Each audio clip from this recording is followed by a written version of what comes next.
Hello everyone, welcome back. अस्सलाम वालेकुम। हमने जो प्रीवियस पॉडकास्ट किया था उसी की कंटिन्यूशन में आज पॉडकास्ट करेंगे और इसमें मेनली हम 3 टॉपिक्स आज डिस्कस करेंगे। उसमें जो पहला टॉपिक है वो फंडिंग अपॉर्चुनिटीज़ के बारे में है कि यूके में अगर आपने स्टडी करनी है पीएचडी तो आपके लिए कौन सी फंडिंग अपॉर्चुनिटीज़ अवेलेबल हैं। और उसके बाद हम बात करेंगे कि एरियाज़ ऑफ रिसर्च कौन-कौन से हैं जिनमें आप अपनी मतलब डिफरेंट स्टूडेंट जो है वो पीएचडी कर सकते हैं। और बाद में हम टिप्स और ट्रिक्स के बारे में बात करेंगे कि मतलब कौन से टिप्स आपको सूटेबल हो सकते हैं पीएचडी एप्लीकेशन में। तो सबसे पहला क्वेश्चन मैं आज उमैर से पूछूंगा कि किस तरह कैटेगराइज करते हैं funding opportunity specially for Asian students और इन पार्टिकुलर फॉर पाकिस्तानीज। अस्सलाम वालेकुम। आई थिंक दो किस्म की फंडिंग अपॉर्चुनिटीज़ होती हैं। एक तो वो होती हैं जो कि यूके की गवर्नमेंट की तरफ से होती हैं, यूनिवर्सिटीज़ की डिपार्टमेंटल लेवल की तरफ से होती हैं, और दूसरी होती हैं जो कि एक्सटर्नल यू नो बॉडीज़ होती हैं। फॉर एग्जांपल यूरोपियन यूनियन और मैरी क्यूरी टाइप जिस तरह की होती है ना। तो मैं इनको दो कैटेगरीज में डिवाइड करता हूँ, ठीक है। एक departmental level and the second is the ones that be funding bodies or you know funding commissions. तो I think let's discuss the first of all discuss करते हैं हम लोग जो कि डिपार्टमेंटल लेवल की होती है, ठीक है। तो first of all I think every her department के अंदर जो है उनका एक काइंड ऑफ कैटेगरी कैटेगरीज होती हैं कि आप एक लोकल स्टूडेंट्स के लिए और इंटरनेशनल स्टूडेंट्स के लिए। तो लोकल स्टूडेंट्स के लिए जो है ना बहुत सारी फंडिंग अपॉर्चुनिटीज होती हैं। For them it's very easy to find PhD scholarship. लेकिन जब आता है ना इंटरनेशनल स्टूडेंट्स का, तो वहाँ पे मसले आते हैं। ऐसा होता है कि हर डिपार्टमेंट के अंदर एक fix number of international opportunities होती हैं। और तो उसमें क्या होता है कि डिपार्टमेंटल लेवल पे साल के हर डिपार्टमेंट के उनका अलाउ होता है कि आप एक दो या तीन डिपेंडिंग अपॉन देयर बजट आप इंटरनेशनल लोग हायर कर सकते हैं। तो उस पे क्या होता है कि फिर काफ़ी कंपटीशन होता है, ठीक है। तो उससे क्या आप जो है ना आप इस तरह आप जो है उस पर अप्लाई कर सकते हैं। और ये आप you have to check it. आप डिपार्टमेंट की वेबसाइट पे जाना पड़ता है, ठीक है। वहाँ पे लिस्ट आती है कि funding opportunities for international students. तो इवन एक यूनिवर्सिटी के अंदर डिफरेंट डिपार्टमेंट्स है, हर डिपार्टमेंट का एक अलग कोटा होता है, ठीक है। बिकॉज ऑफ कोर्स ये सारी इंटरनेशनल यूनिवर्सिटीज़ हैं, तो इनमें क्या होता है कि इनको अपना कोटा मेंटेन करना होता है, ठीक है। तो ये मेरा आई think that's my kind of experience. Okay. तो मेरी जो थिंकिंग है ना इस बारे में ये है कि जिस तरह आपने बताया कि डेफिनेटली डिपार्टमेंट लेवल की फंडिंग्स होती हैं, उसमें ज़्यादातर जो एलिजिबिलिटी क्राइटेरिया है उसमें जो हम पाकिस्तानी स्टूडेंट्स हैं, international students, specially Asian students meet नहीं करते उस क्राइटेरिया को। ज़्यादातर होता है कि उसमें उन्होंने मांगा होता है कि बंदा जो है वो यूके का रेजिडेंट हो। तो उस वजह से हम क्वालिफाई नहीं कर पाते। आई थिंक उसके अलावा जो 2 फंडिंग अपॉर्चुनिटीज़ और हैं, या तो एक है ना गवर्नमेंट लेवल की फंडिंग अपॉर्चुनिटी कि उसमें आपकी जिस तरह ये यूरोपियन कमीशन आ जाता है, मैरी क्यूरी आ जाता है, राइट? या आपका जो है वो ईपीएसआरसी आ जाता है जो इंजीनियरिंग फिजिक्स और इंजीनियरिंग से रिलेटेड स्कॉलरशिप प्रोवाइड करता है यूके में। इसके अलावा आर्ट्स में भी प्रोवाइड करता है। इस तरह गवर्नमेंट फंडिंग एजेंसीज जो हैं वो ह्यूमैनिटीज़ और सोशल साइंसेज में भी स्कॉलरशिप प्रोवाइड करती हैं। ये तो होगी ना गवर्नमेंट बॉडीज़।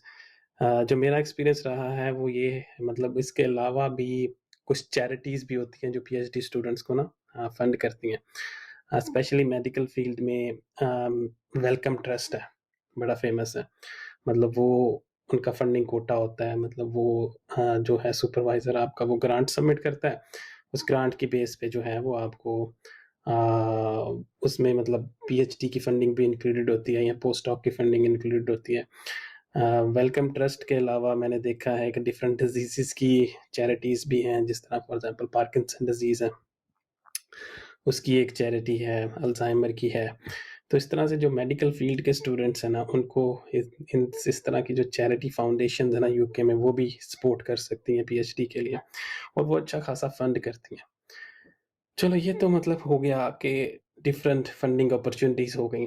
आप इनको कैसे लेते हैं मतलब कि जो गवर्नमेंट फंडिंग अपॉर्चुनिटीज़ हैं जिस तरह मैरी क्यूरी इन पार्टिकुलर हो गई, वो दूसरे स्कॉलरशिप से कैसे वेरी करती है? आपका क्या एक्सपीरियंस है इस बारे में? मेरा पर्सनली जो है डिपार्टमेंटल लेवल की जो मैं बात कर रहा हूँ, उसमें एक्सपीरियंस नहीं आया। मेरे कुछ फ्रेंड्स थे जिनके पास वो डिपार्टमेंट की फंडिंग थी। हुँ, अ, हुँ। लेकिन जब आप कंपेयर करते हैं जो मेरे पास थी, मेरे पास मैरी क्यूरी फंडिंग थी। तो सबसे जो मेन डिफरेंस है ना कि मैरी क्यूरी में आपको you are paid much more than the government level funding. ठीक है, आपके पास सबसे बड़ी बात ये होती है कि आपके पास बहुत अपॉर्चुनिटीज होती हैं, because first of all main difference क्या होता है कि आपकी सैलरी काफ़ी ज़्यादा होती है। आप you are hired work worker, ठीक है, नॉट एज अ स्टूडेंट। तो जो हुँ, मेरा जो था एक्सपीरियंस ये था कि मुझे एज अ रिसर्च एसोसिएट मेरी जॉब टाइटल था यूनिवर्सिटी के अंदर, और साथ में पी स्टूडेंट था। तो मेरे पास हुँ, दो कार्ड्स, एक एक जो है एक मेरे पास कार्ड था स्टाफ का, और दूसरा हुँ, मेरे स्टूडेंट का कार्ड था। हुँ, तो हुँ, हुँ, डुअल स्टेटस था। इससे क्या हुँ, होता है कि आपको सारे बेनिफिट्स मिलते हैं जो कि स्टाफ के बेनिफिट्स होते हैं, और जो स्टूडेंट्स के बेनिफिट्स होते हैं वो भी मिलते हैं। फॉर एग्जांपल लेट्स से कि अगर जिम की मेंबरशिप स्टाफ के लिए सस्ती है तो I would show my staff card, अगर स्टूडेंट्स के लिए सस्ती है तो I would show my student card, so I would get these dual benefits. Second ये होता है कि इसमें सैलरी, आपको बताया कि सैलरी आपको स्टाफ लेवल सैलरी मिलती है, और यूके में मिनिमम लेवल होता है ना, आपको उससे ऊपर सैलरी मिलती है। तो at least per year you are paid two times more, hmm, two times as a as a student. Third क्या होता है कि आपको कोलैबोरेशन अपॉर्चुनिटीज इनहेरेंटली मिलती हैं, क्योंकि अगर आप डिपार्टमेंटल लेवल पे जाते हैं ना, तो आप और आपका सुपरवाइजर मोस्टली इंटरेक्ट करते हैं।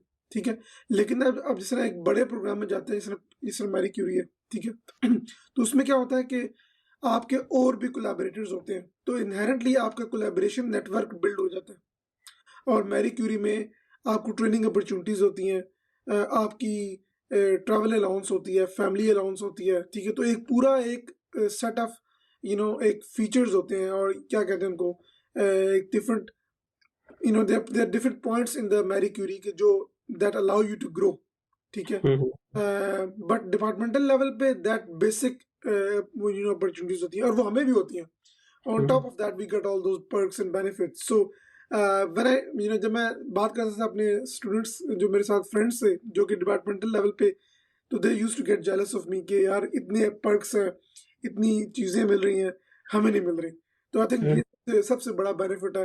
तो I would always recommend students specially कि यार मैरी हुँ, क्यूरी के लिए अप्लाई करें, बिकॉज आपको इतने ज़्यादा बेनिफिट्स मिलते हैं। ठीक है, आप आपको वर्क वीज़ा मिलता है, ऑल दोज बेनिफिट्स। तो that's always a dream experience. तो हुँ, हुँ, हुँ, आपने भी मैरी क्यूरी किया, आपकी क्या हुँ, आप क्या फंडिंग डिफरेंसेस थे? Hmm, university hmm, university very भी करता है, of course. I had some colleagues in Sweden जिनकी they were Marie Curie, but उनको डिफरेंट पर्क्स मिल रहे थे। हुँ, हुँ, हुँ, हुँ, न्यूकासल के लिए आपका आपका क्या प्रोसीजर था, कितने हुँ। बेनिफिट थे? आई थिंक जो स्टैंडर्ड प्रोटोकॉल है मैरी क्यूरी का मतलब कि अगर देखा जाए कि किस-किस कैटेगरी में फंड मिल रहा होता है मैरी क्यूरी को ना मैरी क्यूरी स्टूडेंट्स को, आई थिंक वो हमें डिस्कस करना चाहिए जो कि नॉर्मल स्टूडेंट को नहीं मिल रहा होता। फॉर एग्ज़ाम्पल कि हमें बहुत अच्छा ट्रैवलिंग अलाउंस मिल रहा होता है सेपरेट, राइट? नो डाउट हमारी सैलरी होती है, ठीक है? और सैलरी के अलावा हमें जो है वो फैमिली अलाउंस भी मिल रहा होता है अगर आप मैरिड हैं, ठीक है? या आपका पार्टनर है।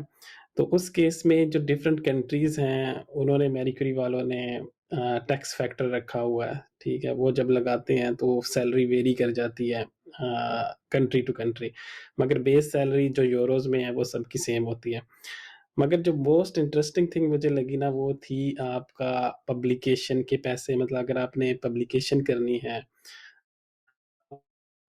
में, ठीक है? उसके आपको वो पैसे देंगे, आपको मतलब सुपरवाइज़र को अपनी पॉकेट से पे करने की ज़रूरत नहीं है, आपकी ग्रांट में पहले से इंक्लूडेड होती है वो चीज़। आई थिंक वो जो मतलब काफ़ी इम्पोर्टेंस रखती है पब्लिकेशन के मामले में ना।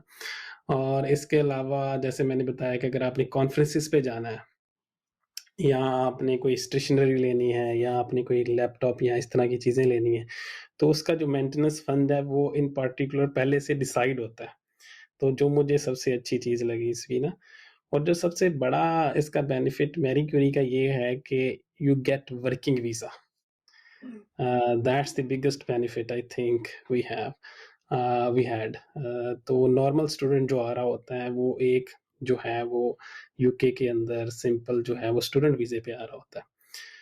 और उसकी एक्सटेंशन उसको करानी पड़ती है या उसको बाद में जॉब सर्च पे जाना पड़ता है या पीएसडब्ल्यू जो आजकल कैटेगरी आई हुई है उस पे कन्वर्ट करवाना पड़ता है। बट हमारे केस में ये है कि जो अब बच्चे मैरी क्यूरी पे आ रहे हैं वो डायरेक्ट जो है वो ग्लोबल टैलेंट पे जा सकते हैं। और ग्लोबल टैलेंट की रिक्वायरमेंट्स आपको पता है कि आपको 3 साल के बाद जो है इधर की इंडेफिनिट लीव मिल जाती है, which is a biggest achievement I will से। और उसके 2 साल बाद आप पासपोर्ट के लिए अप्लाई कर सकते हैं अगर आपका जो है वो स्टिल वर्किंग इन यूके ना।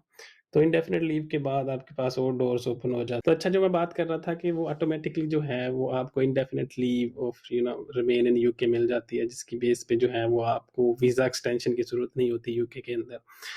और उसका सबसे बड़ा बेनिफिट ये होता है कि अगर आपने बाद में किसी कंपनी में जॉब लेनी है, तो आपको कंपनी वालों को स्पॉन्सर नहीं करना पड़ता आपको ना। तो लेकिन आपके ये लिए ये गारंटी नहीं है। अब मेरे पास मैं बहुत से लोगों को जानता हूँ जो कि हुँ। मैत्री पे आए थे और उनको ग्लोबल टैलेंट और आईएलआर नहीं मिला। सो इट्स नॉट हाँ, गारंटी अगर definitely there is certain requirement for that, ठीक है, उनको पूरी करनी पड़ेंगी। अगर तो उनका इंस्टीट्यूट जो है वो उस तरह उनको सपोर्ट नहीं कर रहा, या उनका जो इंस्टीट्यूट है जो उसके पास अगर फुल नॉलेज नहीं है एचआर के पास, ठीक है, इस तरह की, तो डेफ़िनेटली दे विल सफ़र ना। तो मगर ये है कि you are eligible to go for, there are certain routes in global talent, you can go for it or I at least try for it. Yeah. Think सबसे पहले तो ये है कि मैरी क्यूरी में आपको जिस तरह आपने बताया कि वर्क वीज़ा मिलता है, ठीक है?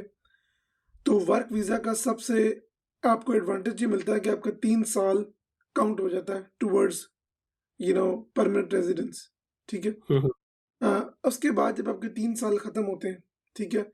अगर आपके पास आपको कोई पोस्ट डॉक मिलती है या आप ग्लोबल टैलेंट में स्विच कर जाते हैं, तो देन आपको फ़ौरन से आपको परमानेंट रेज़िडेंस मिल जाती है, ठीक है? लेकिन अगर आपको पोस्ट डॉक नहीं मिलती और आपको ग्लोबल टैलेंट वीज़ा नहीं मिलता क्योंकि हर पोस्ट डॉक में आप ग्लोबल टैलेंट एलिजिबल भी नहीं होते, ठीक है? mhm, पोस्ट डॉक्स होती हैं, तो उस केस में आप टियर 2 वीज़ा पे जाते हैं, वर्क वीज़ा पे आपको 5 साल में होता है। तो mhm, I think we will discuss this in a separate video. But mhm, overall PhD में अगर आप मैरी क्यूरी में जाएंगे तो you have greater chances of becoming a permanent residence. और हम दोनों mhm, का यही एक्सपीरियंस है, हम दोनों मैरी क्यूरी में थे।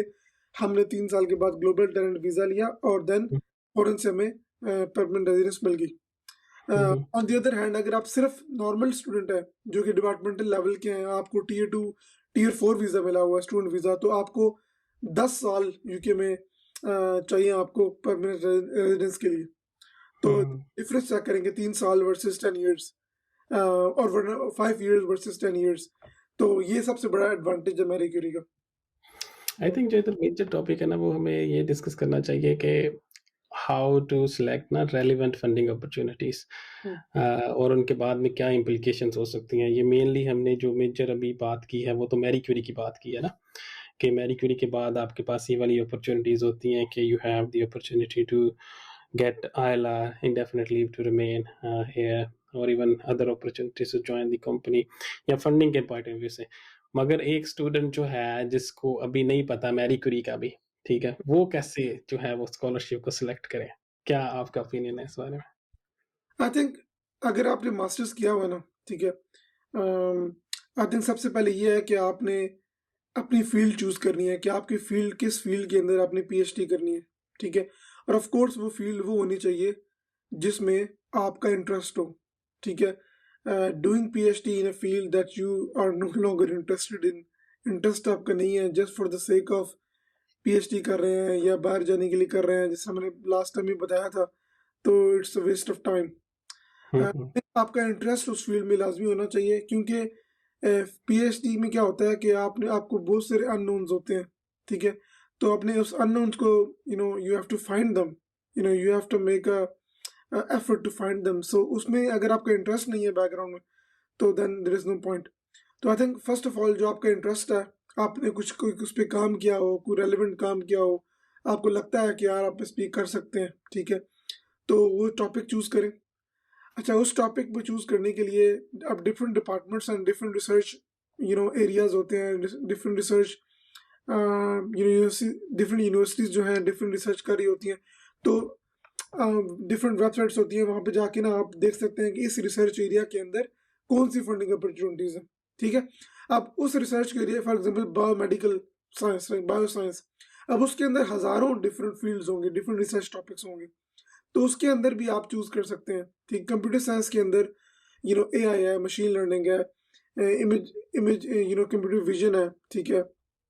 उसके बाद नहीं, इसमें मैं आपको काट रहा हूँ, इसमें जो एरियाज़ ऑफ रिसर्च है इसको तो हम बाद में आएँगे ना। हम्म, अभी बेसिकली हमने डिस्कस ये करना है कि फंडिंग अपॉर्च्युनिटीज़ को किस तरह बंदा जो है वो डिस्कवर करे। मतलब हमने जिस तरह मैरी क्यूरी है, हम्म, यूके रिसर्च एंड इनोवेशन है, ईपीएसआरसी है, ब्रिटिश रॉयल सोसाइटी है। मतलब उसमें जो स्टूडेंट है उसको पता है कि ये फंडिंग अपॉर्च्युनिटीज़ तो हैं, बट अक्सर मैंने क्वेश्चन ये देखे हैं कि अगर बच्चा कोई आर्ट्स में कुछ है उसका वर्क, ठीक है, मतलब इंजीनियरिंग और फिजिकल साइंसेज या फिजिक्स में तो हमें बड़ा क्लियर होता है ना कि there will be some funding opportunity there, right? मगर अगर कोई बच्चा कोई डिफरेंट बैकग्राउंड से आ रहा है, वो अपने आप को किस तरह मतलब इस तरह के स्कॉलरशिप्स को सर्च करे, उसके लिए क्या गाइडलाइन है? आई थिंक सिंपल, यूके में तो सिंपल है. jobs.ac.uk, ठीक है, आप उसमें जाएं, वहाँ पे सारी जॉब्स पोस्ट होती हैं, ठीक है, दैट्स अ मेन वेबसाइट. उसमें जाके आप सेलेक्ट करें कि यार funding opportunities by, you can sort by the type of funding opportunities, international है, नेशनल है, वर्सेस डिपार्टमेंट कौन सा है, फील्ड कौन सी है. तो आप उस पर जाके सॉर्ट कर सकते हैं सारे. तो देन आपको विल फाइंड आउट कि यार इंटरनेशनल के लिए कौन से फंडिंग अपॉर्चुनिटीज और कौन से डिपार्टमेंट्स, कौन सी यूनिवर्सिटीज जो है नहीं फंडिंग अपॉर्चुनिटीज कर रही हैं. तो आपको सारी डिटेल वहाँ पे मिल जाएगी. रिसर्च एरिया क्या है, रिसर्च टॉपिक क्या है, कितनी फंडिंग मिलेगी, कितने साल की फंडिंग है, सुपरवाइजर कौन है, टॉपिक क्या है, रिसर्च क्या करनी है, कोलैबोरेशन में कितने लोग हैं, कौन सी यूनिवर्सिटीज हैं. तो you will get all the information from there, ठीक है. क्योंकि टेक्निकली जितने भी ये पोजीशंस पोस्ट होती हैं, they are people, universities are required to advertise them. तो jobs.ac.uk, आई थिंक इसमें आप you can select all those jobs, specially academic job, postdocs भी एंड पीएचडीज भी एंड लाइक प्रोफेसर लेवल की jobs भी होती हैं. तो पीएचडीज आप जहाँ पे जाके सेलेक्ट करें, ठीक है, तो आपको सारी मिल जाएगी. For Marie Curie there is another website, just Google Marie Curie PhD positions. So there is another separate website by European Commission. तो जहाँ पे आप जाके मैरी क्यूरी की early stage researchers E1, E2, E3 different levels होते हैं ना, तो वहाँ पे जाके आप सेलेक्ट कर सकते हैं कि पीएचडीज की कौन सी है, पोस्ट डॉक्स की कौन सी. आई थिंक जो आपने मेजर पॉइंट इधर हाइलाइट किया कि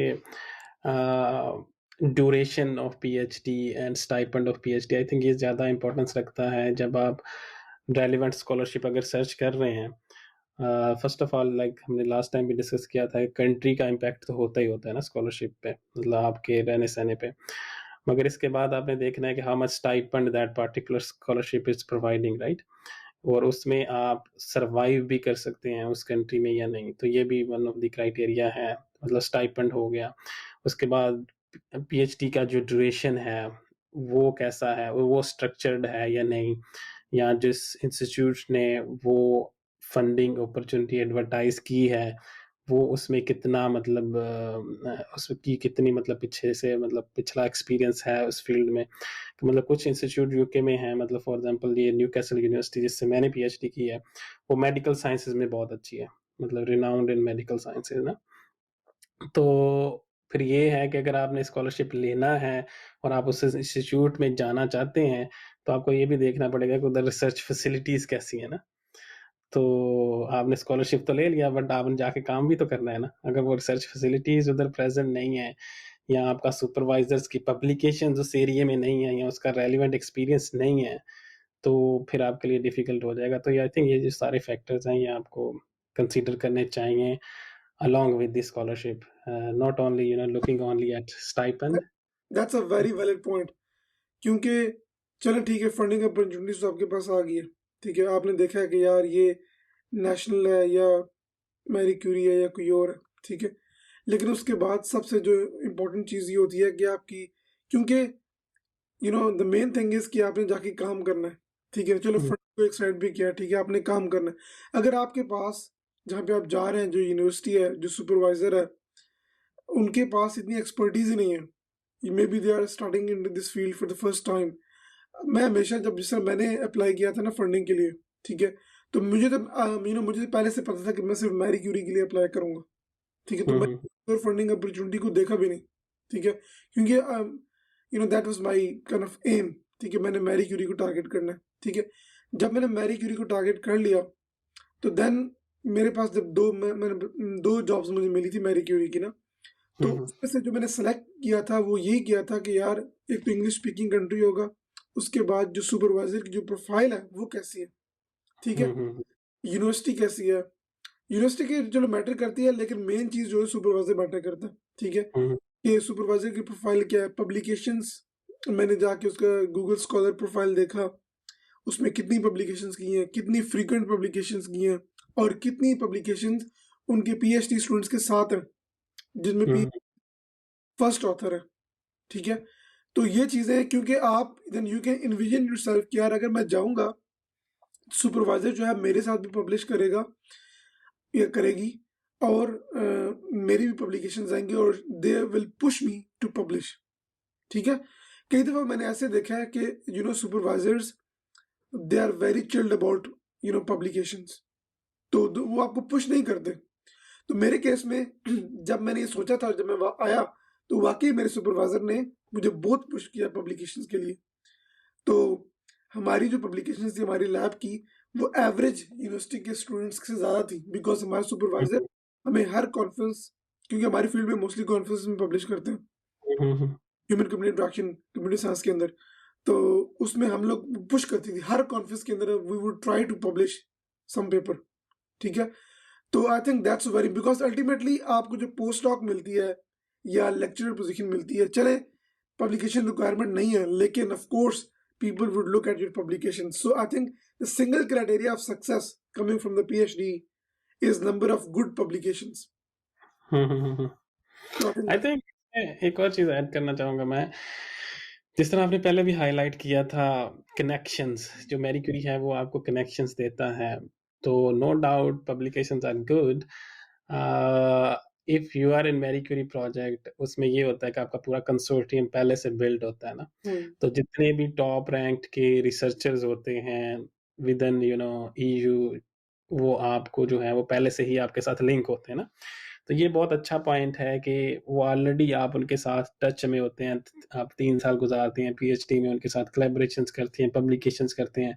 अब अगर आपके प्रोजेक्ट में 7 पार्टनर हैं, 8 पार्टनर हैं, यानी कुछ कंपनीज़ इन्वॉल्व हैं, तो आपको पहले से ही आइडिया हो जाता है कि हाँ, ये मेरी फ़ील्ड में लोग काम कर रहे हैं, मेजर काम कर रहे हैं, और अगर फ्यूचर में मैंने पोस्ट डॉक करना है, तो मैं इनके साथ कर सकता हूँ, या अगर कोई मैंने रिसर्च प्रपोज़ल सबमिट करना है, तो मैं कर सकता हूँ।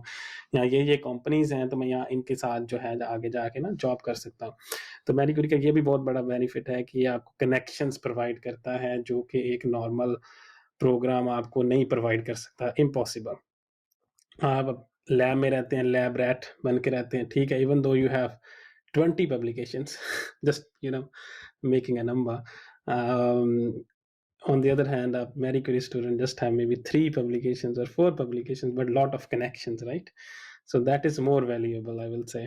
मैंने Uh, मैंने आई mm, थिंक मैंने इस चीज़ का बहुत फ़ायदा उठाया, क्योंकि mhm, मेरे पास दिस नेटवर्क जो बना हुआ था ना, तो मैंने एक्स्ट्रा एफर्ट डाल के उनके साथ कोलैबोरेट किया। ऑन द अदर हैंड, मेरे साथ जो कोलीग्स थे ना, जो कि मैरी क्यूरी वाले थे, उन्होंने इसका इतना फ़ायदा नहीं उठाया जो कि जितना मैंने उठाया, बिकॉज़ आई थिंक कि आपको यूज़ करना चाहिए इन चीज़ों को, क्योंकि अगर आप अकेले पब्लिश करेंगे ना, तो आपकी of course number of publications कम होंगी, और academia research is all about collaboration, ठीक है? mhm, तो आई थिंक दिस अपॉर्चुनिटी आपके पास जो है, अगर आप उसको नहीं यूज़ करते, no one is forcing you to actually collaborate. लेकिन अगर mhm, नेटवर्क बना हुआ है पहले से, तो you have different connection points, so I think उसको फुल यूटिलाइज करना चाहिए। डिफरेंट लोगों mhm, के साथ काम करना चाहिए, मल्टी डिसिप्लिनरी। इवन कि मैंने देखा कि although Marie Curie is design to be multidisciplinary, लोग फिर भी सालों में काम कर रहे होते हैं, अपना काम मैं कर रहा हूँ, मेरा टॉपिक ये है, तो कोलैबोरेट नहीं करते। तो I think you should make an extra effort to collaborate, because in the end जब आप आएँगे ना, तो आपके पास बहुत सारी पब्लिकेशंस होंगी, आपके पास कोलैबोरेशन एक्सपीरियंस होगा, ठीक है? और आपके पास मल्टीडिसिप्लिनरी कोलैबोरेशन एक्सपीरियंस होगा। Hmm, hmm, hmm. People would know you as well, तो I think that's a very important point. Hmm, hmm, hmm, hmm. इसमें से एक और जो पॉइंट उभर के आ रहा है, आई थिंक जो एक नए स्टूडेंट को देखना चाहिए पीएचडी करते वक़्त, इवन दो के सेम कंसोर्टियम के अंदर जो है एक्सपीरियंस एक मैरी क्यूरी स्टूडेंट का दूसरे मैरी क्यूरी स्टूडेंट से बहुत डिफरेंट हो सकता है depending on the mindset of your supervisor. ये मैंने बहुत देखा है कि एक सुपरवाइज़र का जो माइंडसेट है वो बड़ा ब्रॉड है, मतलब कोलैबोरेटिव है। That supervisor is willing to, pay for your trainings, but on the other hand, another supervisor who is young and doesn't want to put too much money, spend too much money on you for training, और वो collaborate भी नहीं करना चाहता, अपने silo में काम करना चाहता है, ठीक है, अपनी टेक्नोलॉजी या जो भी वो डेवलपमेंट कर रहा है या जो भी पब्लिकेशन करना चाह रहा है, वो बड़ा ही सीक्रेट होके करना चाह रहा है ना, तो फिर क्या होता है कि उसका सारा इम्पैक्ट जो है वो स्टूडेंट पे पड़ता है। उसकी उतनी जो है वो नाउ हाउ नहीं डेवलप हो पाती कि उसने कोलैबोरेट कैसे करना है। क्योंकि मैरी क्यूरी में आप बेसिकली जो मुझे अभी तक समझ आई ना, आप लीड कर रहे होते हैं प्रोजेक्ट अपनी साइड से ना, कि आप उसमें जो है वो चेंजेस भी कर सकते हैं, माइनर चेंजेस भी कर सकते हैं, ठीक है? मतलब मेजर चेंजेस भी होती हैं, मैंने अपने प्रोजेक्ट में देखा कि इवन के स्टूडेंट्स ने टोटली टॉपिक भी चेंज किया जो उनका मतलब पहले से डिफाइंड था ना। वो भी पॉसिबल है। तो बड़ी फ्लेक्सिबिलिटी होती है स्टूडेंट के पास। तो मगर फ्लेक्सिबिलिटी के साथ स्टूडेंट पे रिस्पॉन्सिबिलिटी भी होती है कि you have to carry out this project in 3 years. और आपको वो एज़ अ क्या उसको कहते हैं, यूनिवर्सिटी वाले एम्प्लॉयी हायर करते हैं, ठीक है? आप पे ट्रस्ट हो रहा होता है कि यू विल कैरी आउट ना। You are different from a normal PhD student, you have more skills. They suppose like that, you have more skills to carry out, you will be more productive even. ये So then you मैंने have to 10-15 दफ़ा सुना था अपने supervisor से। yeah, that's true actually. uh, वाकई आपकी productivity level भी डिफरेंट होता है, जिस तरह की फैसिलिटीज आपको मिल रही होती हैं, जितना भी सैलरी लेवल होता है, जितनी भी कोलैबोरेटिव अपॉर्चुनिटीज आपको मिल रही होती हैं, अगर आप उनका फायदा नहीं उठाते तो आपका ही नुकसान है। हुँ। मतलब कि nobody else will say to you कि आपने नहीं किया, आपके आई पास थिंक अपॉर्चुनिटी काफ़ी थी। बहुत डिफरेंट था। इवन कि मेरी लैब के अंदर ना हम लोग 3 लोग थे, एक ही हम्म, सुपरवाइज़र था, एक हम्म, ही टॉपिक भी बड़ा बहुत लिंक था ना, रिलेटेड हम्म, टॉपिक था। और हम तीनों का एक्सपीरियंस बहुत डिफरेंट था। यानी कि एक हम्म, सुपरवाइज़र, एक ही पीएचडी, एवरीथिंग वाज़ सेम, लेकिन हमारा हम्म, तीनों का एक्सपीरियंस बहुत डिफरेंट था। तो आई थिंक हम्म, ये मतलब हम जो बात कर रहे हैं, ये यूनिवर्सली एक्सेप्टेड नहीं है, डिफाइंड नहीं है। तो हम्म, हर लैब के अंदर एक और सुपरवाइज़र और स्टूडेंट का एक रिलेशनशिप भी होता है ना, तो हम्म, उसके मुताबिक भी जो है ना डिफरेंट करता है, पर्सनैलिटीज़ डिफरेंट होती हैं, ठीक है? हम्म, तो I think you will find that there like different personalised experience लोगों के अपने मैरी क्यूरी के अंदर। सब्जेक्टिव बिहेवियर है, मतलब आपके पर्सनल ट्रेट्स पे डिपेंड करता है कि आप किस तरह अपने प्रोजेक्ट को कैरी आउट करते हैं, कितना आप विलिंग हैं किसी चीज़ को लीड करने के लिए ना। तो things can be very different from one student to another student. ठीक है, ये तो हो गया। अब इसमें जो मेजर आई थिंक हमें बात करनी चाहिए, वो है एलिजिबिलिटी क्राइटेरिया की। ठीक है, डिफरेंट स्कॉलरशिप्स का मतलब एक तो है कि one thing is clear, some scholarships are for in UK especially, मतलब if you are living in UK, if you are a resident of UK, then you are eligible for that scholarship. उसमें ये scenario मेरे ज़हन में आ रहा है कि अगर एक स्टूडेंट मास्टर करने आया है यूके के अंदर अपने पैसों पे, और वो पीएसडब्ल्यू पे है वीज़े पे ना बाद में, तो that student is a resident in UK, right? तो हुँ। क्या वो इन स्कॉलरशिप्स के लिए मतलब एलिजिबल हो सकता है जो ये मतलब डिफरेंट जो है चैरिटीज वाले प्रोवाइड कर रहे होते हैं, या ईपीएसआरसी वाले प्रोवाइड कर रहे होते हैं, मतलब ऐसा कोई है नॉलेज आपको? आई थिंक मुझे स्पेसिफिकली ईपीएसआरसी और इनका तो नहीं, वेलकम ट्रस्ट वगैरह का नहीं पता, लेकिन अगर आप रेजिडेंट है ना, तो आप इंटरनेशनल स्टूडेंट ही कंसिडर होंगे, क्योंकि आप इंटरनेशनल हम्म, स्टूडेंट की फीस देंगे, ठीक है? क्यों? आप नेशनल नहीं है। Second of all, I think एक रिक्वायरमेंट जो मैरी क्यूरी की है उसमें ये है कि I don't remember the exact time, आपने यूके में एप्लीकेशन से पहले इतना सर्टेन अमाउंट ऑफ टाइम नहीं गुजारा होना चाहिए। हाँ, यस। तो आई थिंक बड़ी होती है कि कई आई रिमेंबर कि कई लोग थे जो कि मैरी क्यूरी का बेसिकली डिज़ाइन ऐसे होता है कि मैरी क्यूरी में मेरे मेरे मेरे जो है मैरी क्यूरी के अंदर तकरीबन 15 लोग थे और डिफरेंट कंट्रीज थे। तो जहाँ-जहाँ जो बंदा हायर होता है ना, वहाँ पे उस बंदे ने within I think last 2 years certain amount of time you should not have spent that time in that country। तो ये ऐसे होता है कि आप कोई इस कंट्री का बंदा इधर आ रहा होता है, कोई इधर से जा रहा होता है, तो that's a very Divers experience कि आप के डिफरेंट एक्सपीरियंसेस होते हैं। तो आई थिंक अगर आप यूके में है 2 साल से या 3 साल से ज़्यादा मास्टर्स किया हुआ है, तो आपने वो चेक करना आपको होगा कि आप इतना certain amount of time UK में रहे हैं, तो देन आप अप्लाई नहीं कर सकते उस मैरी क्यूरी के लिए। I think that duration is for 6 month and that's a very valid point, I totally agree। अगर उसमें ये भी है ना कि एज भी आपको मिलता है कि जो यूके वाले लोग हैं, ये अगर पोज़ीशंस यूके में आई हैं, तो इसका मतलब ये है कि कोई यूके का रेज़िडेंट अप्लाई नहीं कर सकता, हुँ। ठीक है? सारे वो जो है वो बाहर से आ रहे होंगे या यूरोप से आ रहे होंगे या एशिया से ज़्यादातर आ रहे होंगे। मैंने ज़्यादातर देखा है कि जो एशियंस हैं अपने इंडियन, पाकिस्तानीज़ जो हैं, वो ज़्यादा जो है वो पोज़ीशंस पे आ रहे होते हैं मैरी क्यूरी की ना। स्पेशली ईरानी भी बहुत ज़्यादा आ रहे होते हैं। तो आई थिंक ये हमारे लिए एज भी है इन अ वे कि वी आर डायरेक्टली एलिजिबल, जिस पे जो है वो यूके रेज़िडेंट वाले जो हैं वो एलिजिबल नहीं हैं स्कॉलरशिप के लिए, और this is a well paid opportunity and definitely you should look into that, highly recommended. Okay, let's move on. तो अगला टॉपिक जो हमने डिस्कस करना है, जो आपने स्टार्ट किया था, वो ये था कि जो रिसर्च एरियाज़ हैं यूके के अंदर, हाउ डाइवर्स दे आर, और अगर किसी ने फील्ड अपनी चेंज करनी है, ठीक है, एक मतलब अंडरग्रेड में कुछ किया, मास्टर्स में कुछ किया और पीएचडी में कुछ और करना चाह रहा है, मतलब how they will do it, and from your experience, मतलब आपने अगर इस तरह पास्ट में कुछ किया है, चेंज इन फील्ड की है, तो किस तरह मतलब कंफर्टेबल था, क्या चीज़ें आपको करनी पड़ी? आई थिंक मैंने तो हर जगह पे हर 2 साल 3 साल बाद फील्ड चेंज की है। I oh think really? I think undergrad में मैंने रिसर्च प्रोजेक्ट्स किया था नेटवर्क्स के अंदर, ठीक है?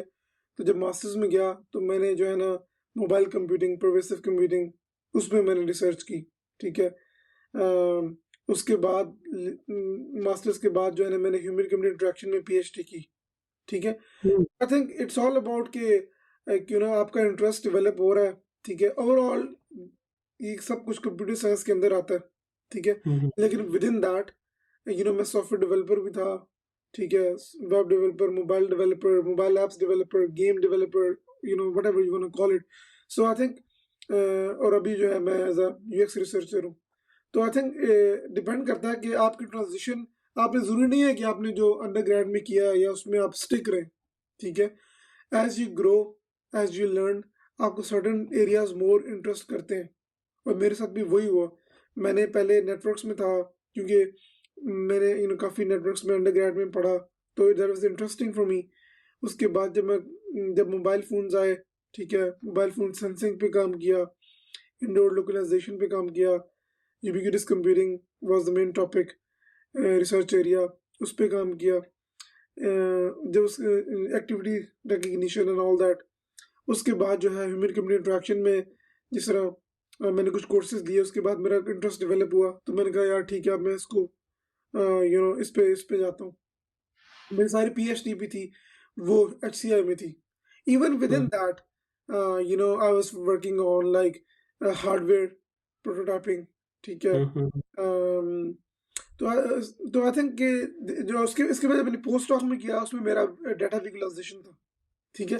Like तो you did everything, right? I did everything literally मैं किसी इंटरव्यू में जाता हूँ ना, तो हुँ, मुझे कहते हैं यार तूने कोई काम छोड़ा भी है कि नहीं? तो मतलब तो मैंने मतलब हर चीज़ में काम किया हुआ है और मेरे लिए बहुत ना आई think it's very usual for me कि अगर मैं किसी चीज़ पे कोई और मुझे कहता है ना ये काम करो, तो हुँ, आई वुड तो पता नहीं मैं आई थिंक मुझे नहीं पता कि लोग करते भी हैं ऐसा फील्ड में काम एक एक काम में क्योंकि मैं तो बोर हो जाता हूँ, ठीक है? तो हुँ, मैं चेंज करता रहता हूँ क्योंकि कोई चीज़ मुझे अच्छी लगी मैं उस पे घुस जाता हूँ, उसमें चली गई उसमें तो मतलब मैंने हर चीज़ में काम किया हुआ।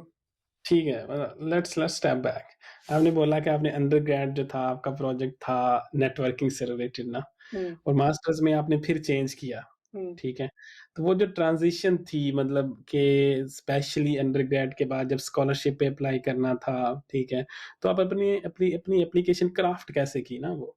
कि मतलब क्या चीज़ें डाली, किस तरह से हाइलाइट किया कि मैं इस फ़ील्ड के लिए भी एलिजिबल हूँ रिसर्च के लिए? तो इस पे थोड़ा-सा आई थिंक जो मेन चीज़ जो मैंने की ना कि मैंने सिर्फ़ वो प्रोजेक्ट्स हाइलाइट किए जो कि उससे रेलेवेंट थे, ठीक हुँ, है? हुँ। कि अगर आप जो है किसी फ़ील्ड में अप्लाई कर रहे हैं, ठीक है? जो आपकी मेन फ़ील्ड नहीं है बैकग्राउंड में, तो आई थिंक आपको वो चीज़ें हाइलाइट करनी चाहिए जो कि उससे रेलेवेंट है, या आपको ऐसे स्किल बताने चाहिए जो कि कॉमन है दोनों के अंदर, सही है? हुँ, hmm. I think for example let's say कि जब मैंने मास्टर्स से अंडरग्रेड से मास्टर्स में मैं गया था, तो उसमें मैंने फ़र्स्ट ऑफ ऑल कि मैंने रिसर्च की हुई थी अंडरग्रेड के अंदर, ठीक है?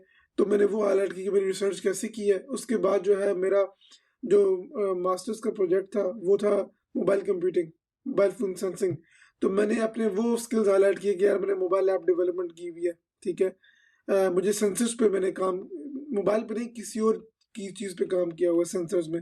मुझे हार्डवेयर प्रोटोटाइपिंग जो कि मैंने अंडरग्रेड में की हुई है, ये उसके तो आई थिंक कि फाउंडेशंस जो होती है ना सारों की सेम होती हैं। You need that basic skills कि यार अपनी रिसर्च स्किल्स करने हैं, आपने सेंसर पे काम किया हुआ है, आपने मोबाइल ऐप पे काम किया हुआ है। तो उन स्किल्स को जो बेसिक स्किल्स हैं required, and then you hmm, hmm. Can use those basic skills to work on multiple topics, ठीक है? हुँ, हुँ। हुँ, हुँ। टॉपिक तो आई थिंक कि आपको बेसिक स्किल हाइलाइट करने चाहिए। हुँ, हुँ। आपको क्योंकि आई थिंक आप मास्टर्स के लिए जा रहे हैं ना, तो they are not very much expectations from you कि यार आपने कोई बहुत जो है ना तबाही किस्म की रिसर्च की हुई है। You need to know the basics and you should highlight those basics. आप जॉब डिस्क्रिप्शन पढ़ें और अपने जो सीवी को, अपनी रिसर्च प्रोफाइल को क्राफ्ट करें, अलाइन करें इन दोनों को। आई दैट्स थिंक ये बड़ा इम्पोर्टेंट पॉइंट है। अक्सर मैंने स्टूडेंट्स देखे हैं जो मुझे भी अक्सर वो अपना प्रपोज़ल सेंड कर रहे होते हैं या सीवी सेंड कर रहे होते हैं, तो मैं उनसे पहला क्वेश्चन यही करता हूँ कि हाँ, किस प्रोग्राम के लिए अप्लाई कर रहे हो ना? पहले मुझे वो दिखाओ, उनका एलिजिबिलिटी क्राइटेरिया क्या है ना? इस तरह की चीज़ें। तो ये जो रेलेवेंसी पॉइंट आपने मेंशन किया ना, ये बड़ा इम्पोर्टेंट है और स्टूडेंट इसको most of the time ignore करते हैं। वो बेसिकली क्या करते हैं कि उन्होंने जो अंडरग्रेड में फाइनल ईयर प्रोजेक्ट किया होता है ना, प्रोजेक्ट किसी और चीज़ पे है, ठीक है? और जिस पोज़ीशन पे अप्लाई कर रहे हैं वो किसी और फ़ील्ड में है, ठीक है? तो बेसिकली ट्राई कर रहे होते हैं कि हाँ, वी डिड दिस ठीक है? और इसको हम पुट करते हैं अपनी जिस तरह वो सीवी पहले की बनी-बनाई होती है, डायरेक्टली वही यूज़ करने की कोशिश करते हैं। जिस तरह आपने बताया कि वो उसको जो है वो पर्सनलाइज़्ड उस पोज़ीशन के लिए नहीं करना चाह रहे होते। इवन दो कि दे have studied already those things, वो छोटी-छोटी चीज़ों को वो इस तरह समझ रहे होते हैं कि मतलब they are not have a significant impact but they had most of the cases, क्योंकि बंदा हर फील्ड में तो प्रोजेक्ट्स नहीं कर रहा होता ना अंडरग्रेड में। यूजुअली आप कोर्सेज ले रहे होते हैं, लैब्स हो रही होती हैं, you should note down what you have done already in those semesters so that later you can use it to personalise your CV. ये अक्सर 99% स्टूडेंट के ये चीज़ मिसिंग होती है, ठीक है? They have studied but they have forgot, they have did that and they are not able to relate anything to that.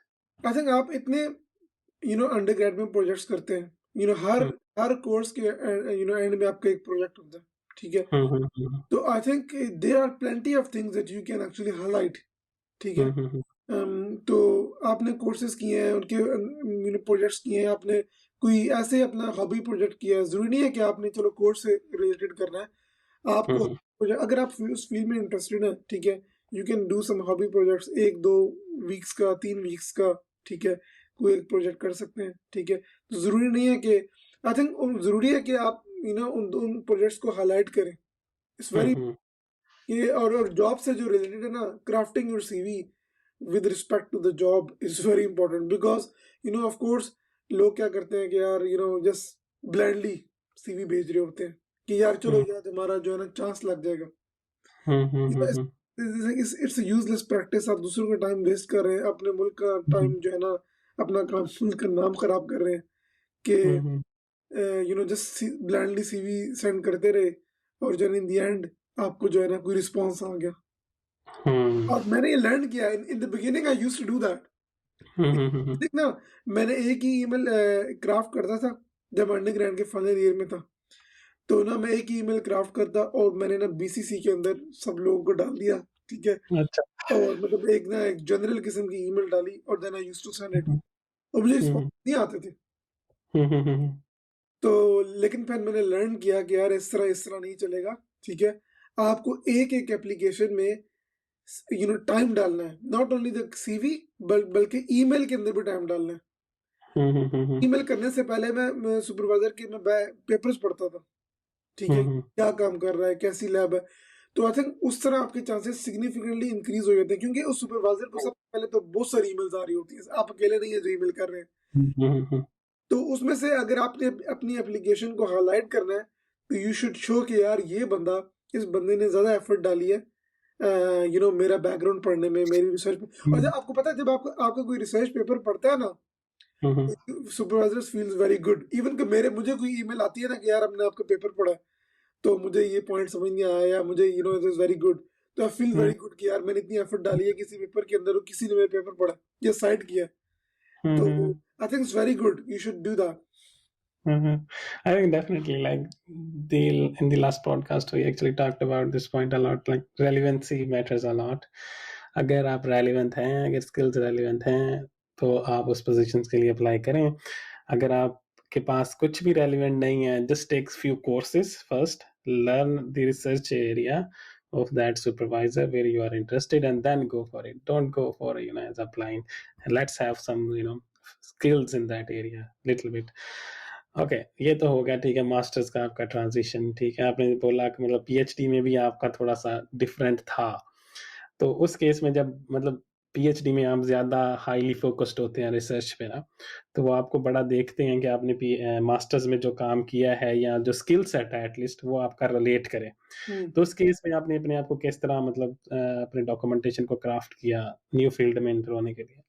I think जैसा मैंने आपको बताया कि basics were the same. Hmm, hmm, hmm, mobile phone sensing और हुँ, sensing पे in general काम किया हुआ था, ठीक है? हुँ, हार्डवेयर प्रोटोटाइपिंग पे काम किया हुआ था, ठीक है? हुँ, और हुँ, कोडिंग आती थी। उसके हुँ, हुँ। अलावा जो है वेब ऐप्स, मोबाइल ऐप्स, तो बेसिक्स वर द सेम, ठीक है? अच्छा, इसका मतलब है कि आपने जो अंडरग्रेड में काम किया था, आपने वो भी हाइलाइट किया प्लस जो मास्टर्स में काम किया था, वो भी हाइलाइट किया अपनी पीएचडी एप्लीकेशन में, एग्ज़ैक्टली। राइट? और जो पीएचडी एप्लीकेशन में था, उनको ये चीज़ चाहिए थी, मोबाइल फ़ोन सेंसिंग पे काम करना, ठीक है? हुँ, हुँ। और मैंने मास्टर्स के अंदर मोबाइल सेंसिंग पे काम किया हुआ था, ठीक है? अच्छा। although it was indoor localization, right? Hmm, but hmm, ये हुँ। था वो डिफरेंट था, वो था ह्यूमन कंप्यूटर इंटरेक्शन। स्पेसिफिकली मेरा टॉपिक था, वो ये था बायो फीडबैक। तो हुँ, सेंसर हुँ। लेके आना है और उसको फीडबैक कैसे करना है। On the other hand masters में था सेंसर में जाके मैंने उसको इंडोर लोकलाइजेशन करनी है, ठीक है? हुँ, तो although hmm, main thing was sensing and doing something with the sensing data and outputting in different way. Hmm, hmm, post doc में भी था सेंसर से डाटा पकड़ना है और कुछ करना है, विजुअलाइज करना है। तो hmm, I think hmm, the basics mechanics were the same, but उसकी हुँ, एप्लीकेशन डिफरेंट थी। तो आई थिंक दैट आप पता क्या, आपको ना एप्लीकेशन से ज़्यादा don't be gate hooked on the application की एप्लीकेशन क्या है। मेन चीज़ ये है कि आपको बेसिक्स आते हैं, आपको सेंसर से डाटा पकड़ना आता है, उसको समथिंग क्लीन करना है या यूटिलाइज करना है, ठीक है? कोई एल्गोरिदम लगाना है, ठीक है? इन the and output could be any different output, ठीक है? हुँ, हुँ, परफॉर्मेंस कैलकुलेशन हो जाती है। आपने उसको मोबाइल ऐप पे आउटपुट कर दिया है, वेब ऐप पे आउटपुट कर दिया है, विजुअलाइज कर दिया है, कुछ डिटेक्ट करके कोई एक्चुएशन कर दिया है, कोई हार्डवेयर के साथ कनेक्ट कर दिया है, तो लाइट्स ऑन ऑफ कर दिए, व्हाटएवर, ठीक है? तो जो मेन जो जो है ना सिस्टम आर्किटेक्चर वो सेम है। हुँ, हुँ, हुँ, हुँ। आई थिंक ये बड़ा इम्पोर्टेंट पॉइंट है कि जो टेक्नीक्स आप यूज़ करते हैं that's the most important bit उसकी एप्लीकेशन वेरी कर सकती है और अक्सर स्टूडेंट से बात करता हूँ वो कहते हैं कि हमने टॉपिक मतलब इस टॉपिक पे काम किया है और हम सिमिलर जो है वो टॉपिक में हमें पीएचडी नहीं मिल रही ना ठीक है ये बड़ा कंसर्न होता है स्टूडेंट्स का मगर वो ये नहीं देख रहे होते कि फॉर एग्जांपल अगर आपने डीप लर्निंग की टेक्निक्स को यूज़ की हुई हैं या सिग्नल प्रोसेसिंग की टेक्निक्स यूज़ की हुई हैं उन टेक्निक्स को यूज़ करते हुए आप you can have a different application area also like as you did right तो वो उनके लिए फंडिंग अपॉर्चुनिटीज पहले से अवेलेबल होती हैं बट उनको फील नहीं होता कि we can go for that ना उनको हुँ, इतना मतलब कॉन्फिडेंस नहीं होता तो ये बड़ा इम्पोर्टेंट पॉइंट है कि आप अपनी टेक्निक्स पे फ़ोकस करें, टॉपिक पे इतना फ़ोकस ना करें, ठीक है? उन टेक्निक्स को यूज़ करते हुए डिफरेंट प्रॉब्लम सॉल्व करें। क्योंकि आई थिंक आपको कभी भी उस टॉपिक पे जॉब नहीं मिलेगी, ठीक है? हुँ, हुँ, अगर आप पोस्ट डॉक भी कर रहे हैं ना, तो एग्ज़ैक्ट आपके पीएचडी टॉपिक पे आपको कभी पोस्ट डॉक नहीं मिलेगी। It's hmm, like hmm, although अगर आपकी बहुत ही नीश पीएचडी है, ठीक है? और आपका मतलब टॉपिक है, एग्ज़ैक्ट सेम आपका पीएचडी टॉपिक नहीं होने वाला, ठीक है? हुँ, क्योंकि हुँ, रिसर्च ग्रांट डिफरेंट है, लोग डिफरेंट है, कोलैबोरेटर्स डिफरेंट है। तो आई थिंक कि इट्स नॉट लाइक कि आपने पीएचडी किया तो exactly I know of supervisors कि जो कि अपने पीएचडी के बाद एक डिफरेंट रिसर्च एरिया स्टार्ट कर देते हैं, ठीक। हुँ, उनका टोटल डिफरेंट एरिया होता है, डिफरेंट और वो इवन 2 साल बाद चेंज कर लेते हैं।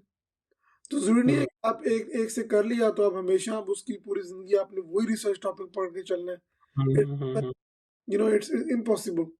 तो आई थिंक हमें थोड़ा वो होना चाहिए, जिस तरह आपने बताया कि हमें थोड़ा फ्लेक्सिबल होना चाहिए अपनी अप्रोच के अंदर, और हमें जो स्टेप्स हैं, जो बेसिक्स हैं, उनको हुँ, स्ट्रॉन्ग करना चाहिए, और then we hmm, can use these basics in any mixture to hmm, hmm, work on any particular topic.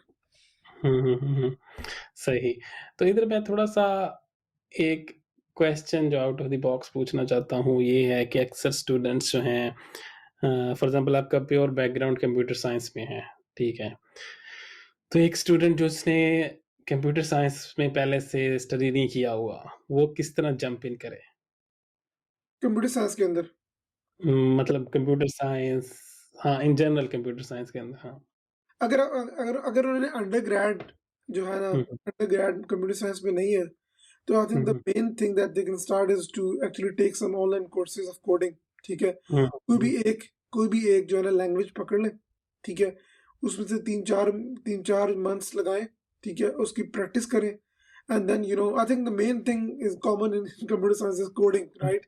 Hmm, hmm, uh, hmm, हुँ, तो आई थिंक 3-4 महीने के अंदर अगर आप टाइम लगाएँ, तो आपको एक अच्छी भली नो हाउ आ जाएगी कि यार कोडिंग कैसे करते हैं, ठीक है? सही, उसके सही। बाद उसके बाद ये है, आपको ये पता होना चाहिए रिसर्च कैसे करते हैं, क्योंकि आई थिंक अंडरग्रेड में लोगों को रिसर्च का नहीं होता कि यार रिसर्च कैसे करनी होती है, ठीक है? हुँ, अगर हुँ, आपको कोडिंग करने आती भी है ना, there is a way to actually craft a research paper और रिसर्च प्रॉब्लम, एंड हुँ, उसको मेथोडोलॉजी और उसको कंडक्ट कैसे करते हैं और पेपर को राइट कैसे करते हैं, ये एक सेपरेट स्किल है, ठीक है? हुँ, हुँ, हुँ, अगर हुँ, हुँ, आपको टेक्निकली बहुत स्ट्रांग है, it doesn't mean that you can publish a really good research paper, ठीक है? हुँ, हुँ, हुँ, स्पेसिफिकली मेरी फील्ड के अंदर ह्यूमन कंप्यूटर इंटरेक्शन के अंदर there is a different way of writing a paper, ठीक है? हुँ, आपको हुँ, राइटिंग स्किल्स आने चाहिए।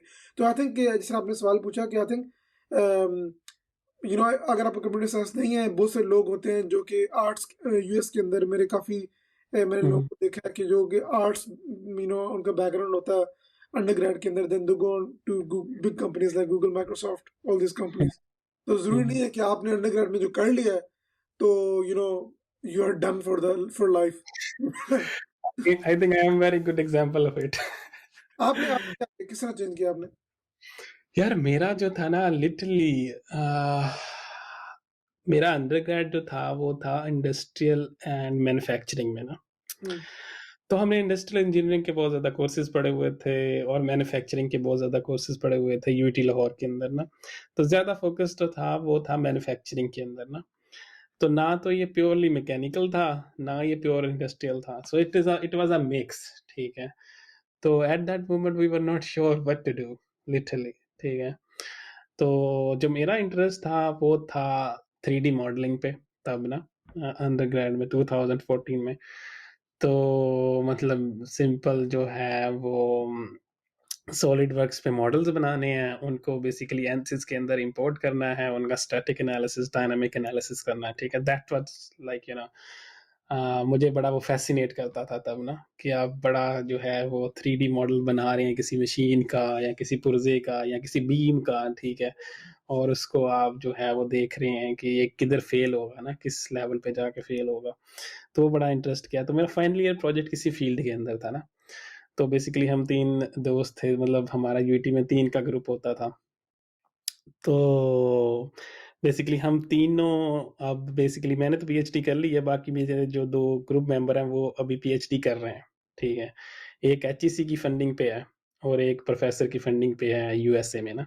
जो एचएससी की फंडिंग पे वो फ्रांस में है। तो उन तीनों में जो मेरा रिसर्च एरिया था, मैं टोटली डिफरेंट फील्ड में आ गया ना। हुँ, वो फिलहाल उसी फील्ड के अंदर है। Similar similar research area I will से। तो मेरा जो प्रोजेक्ट था फाइनल ईयर का वो ये था कि जो बीम्स नहीं होती, मतलब जो ग्लास फाइबर यूज़ करते हुए बीम्स बनाते हैं बेसिकली, उसका एनालिसिस करना था। तो उसको पहले डिज़ाइन करना था और फिर एनसिस में जाके ना उसका स्टैटिक एंड डायनामिक एनालिसिस करना था, मतलब स्ट्रेस लेवल देखना था उसका, समथिंग लाइक दैट ना। अब तो मैं भूल भी गया हूँ क्या किया था। तो वो प्रोजेक्ट था। तो फिर बाद में जब मैंने मास्टर्स के लिए अप्लाई किया, तो पहले तो मैं सिमिलर एरियाज़ में सर्च कर रहा था ना, 3D मॉडलिंग साइड पे ना। अ, तो फिर मुझे फ़ील हुआ कि 3D मॉडलिंग साइड पे ना इतना वो जो है, मतलब मेरा इंटरेस्ट भी कम होता गया ओवर द टाइम ना फिर, ठीक है? और दूसरा मुझे अपॉर्च्युनिटीज़ भी इतनी अच्छी नहीं मिल रही थी जो मतलब वाक़ई मैं चाह रहा था ना। फिर क्या हुआ कि मैंने सोचा कि let's focus on other subjects in industrial engineering apart from manufacturing. तो उसमें था कि एक सब्जेक्ट जो था, हमने ऑपरेशंस रिसर्च का पढ़ा हुआ था, मतलब प्रोसेस को ऑप्टिमाइज़ कैसे करना है ना। और दूसरा था ह्यूमन फैक्टर्स एंड एर्गोनॉमिक्स का, ठीक है? तो ऑपरेशन रिसर्च का बेसिकली मैं काइस्ट पे फोकस कर रहा था तब, मास्टर्स के लिए। तो उधर क्या था कि मैंने डिपार्टमेंट हेड को कॉन्टैक्ट किया, भाई ठीक है, ये मेरा बैकग्राउंड है और इस तरह मुझे मतलब है इंटरेस्ट ना इन एरियाज़ के अंदर। तो लकीली वो बंदा बड़ा अच्छा था, उसने मुझे रिप्लाई किया कि ये 2 अपॉर्च्युनिटीज़ हैं। मतलब पहले तो उसने बोला कि सिंपल एप्लीकेशन सबमिट करो, ठीक है? देन वी विल सी कि मतलब किसके पास फंडिंग अपॉर्च्युनिटी है ना सपोर्ट करने के लिए कास्ट के अंदर। तो उस उधर ना फिर मुझे 2 ऑप्शंस मिले, एक ऑपरेशन रिसर्च का ऑप्शन मिला और एक मिला जो था वो ह्यूमन फैक्टर्स एंड इकोनॉमिक्स है ना। मतलब रिसर्च लेवल का तो मेरा कोई वो ही था ही नहीं, कि एक्सपीरियंस था ही नहीं अंडरग्रेड में इन दोनों फील्ड्स में, ठीक है? आई वाज़ नन, ठीक है? मैंने तो सिंपल कोर्सेज़ लिए हुए थे, ठीक है? तो ये जो मिसकंसेप्शन होता है स्टूडेंट्स का कि हाँ, उस बंदे ने काम किया होगा तो उसको ये पोज़ीशन मिली होगी, ठीक है? डज़न्ट रियली मैटर, हुँ, ठीक है? अगर आपने बेसिक अपना वो कवर की हुई है ना चीज़ें, तो you can still go for it ना। तो जो ऑपरेशन रिसर्च का बंदा था वो काफ़ी एज्ड था। मतलब उसने अपनी बुक्स भी लिखी हुई थी और वो बड़ा प्योर मैथमेटिक्स में था ना, ठीक है आगे। तो मेरा मैथमेटिक्स में बैकग्राउंड नहीं था, मैं घबरा गया भई, ठीक है, कि ये कैसे होगा? ठीक है, मैंने उसको छोड़ा। दूसरा था ह्यूमन फैक्टर्स एंड इकोनॉमिक्स का। तो वो बंदा न्यू था काइस्ट में हायर हुआ ना बेसिकली, वो भी नया था। तो उसने अपनी लैब स्टार्ट करनी थी, तो मुझे कोई पता नहीं था कि हमने करना क्या है एक्चुअल में हुँ, ठीक है। तो बेसिकली वो चाइनीज़ था, तो वो इंग्लिश बोलता था, ठीक है, उसको कोरियन नहीं आती थी। I had like video call with him, ठीक है, और मैंने सोचा कि ये बंदा ठीक है, ठीक है। मुझे कोई आइडिया नहीं था क्या काम करना है, मुझे उसका पुरानी लैब का आइडिया था कि ये वाला काम करता है, तो सिमिलर टाइप का होगा, बट मैंने क्या करना है ये मुझे नहीं पता था, हुँ, ठीक है। तो हम गए जनाब जी, कोरिया चला गया, जाके काम स्टार्ट किया। तो वो जो काम था ना वो था सेंसर से रिलेटेड ना, हुँ, जो ये एक्टिविटी मॉनिटरिंग होती है या ये जो इनर्शियल सेंसर्स होते हैं, ठीक है, इनको यूज़ करके सिग्नल प्रोसेसिंग की टेक्निक्स यूज़ करनी है आपने, और जो है डाटा को एनालाइज करना है, मशीन लर्निंग के मॉडल्स बनाने हैं, इस तरह का ना। इवन दो कि मेरा थोड़ा बहुत कोडिंग का बैकग्राउंड था, बट नॉट दैट लेवल, ठीक है। So I learned all those things during that time, ठीक है। Spent a lot of time कि हाँ सिग्नल प्रोसेसिंग को किस तरह यूज़ करना है, एक्टिविटी किस तरह रिकॉग्नाइज करनी है, मॉडल्स कैसे बनाने हैं। नॉट ओनली दैट, फिर ये भी था कि आपने मोबाइल एप्लीकेशन कैसे बनानी है इनको यूज़ करके ना, सब डाटा इसको। तो क्या करते थे कि हम पहले मैटलैब में सारा कुछ कोड करते थे। मैटलैब से कोड करने के बाद फिर हम उसको एंड्रॉयड में कन्वर्ट करते थे ना।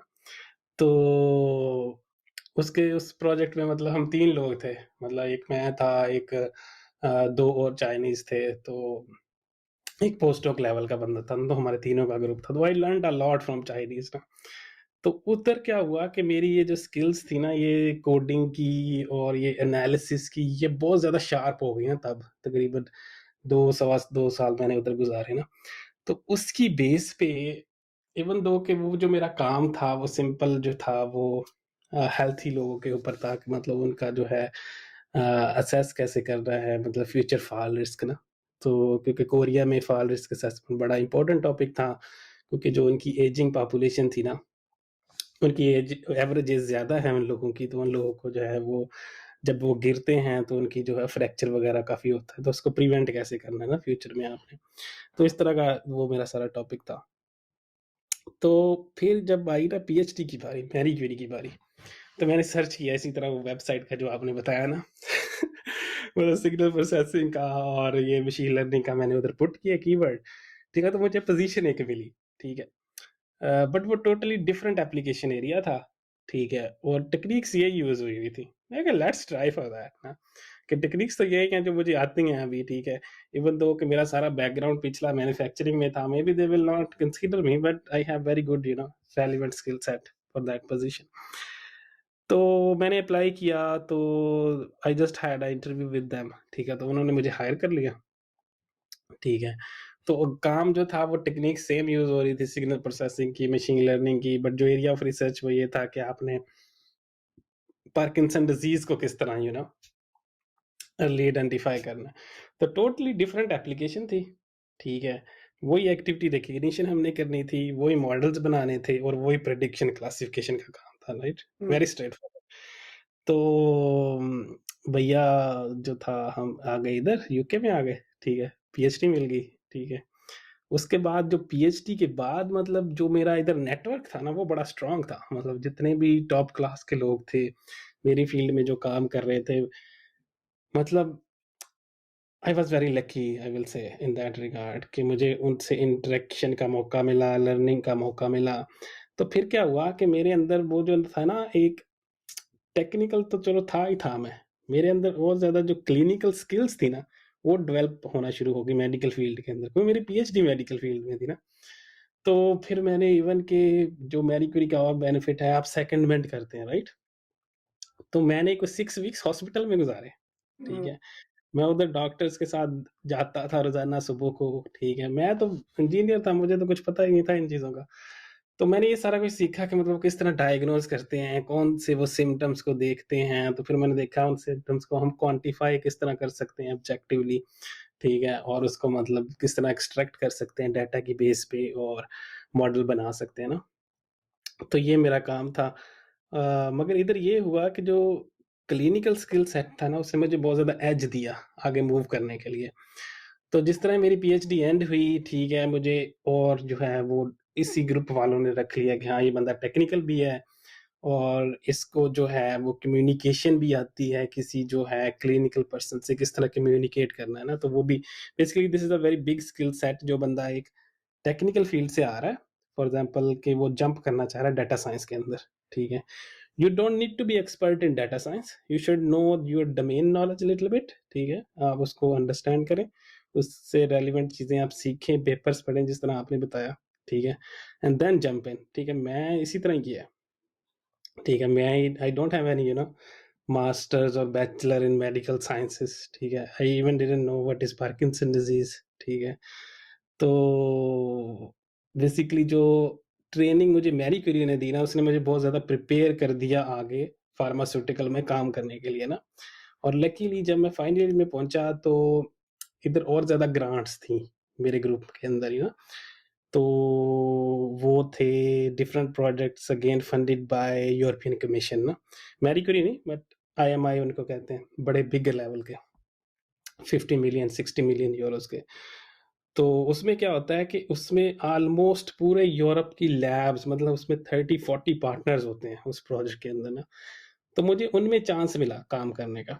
तो उससे क्या हुआ कि मेरी और जो थी ना वो लिंकिंग डेवलप हो गई, मतलब जितनी भी फार्मास्यूटिकल कंपनीज थी, जिस तरह ये जॉनसन है, जॉनसन एंड जॉनसन, नोवार्टस, जीएसके, ठीक है, मतलब ये सारी बिग कंपनीज, तो ये अक्सर उन प्रोजेक्ट्स के पार्टनर थे ना। तो मेरी फिर इन लोगों से इंटरेक्शन होना शुरू हो गई कि मतलब ये किस तरह कम्युनिकेट करते हैं, किस तरह मतलब ये कैरी आउट करते हैं ना चीज़ें।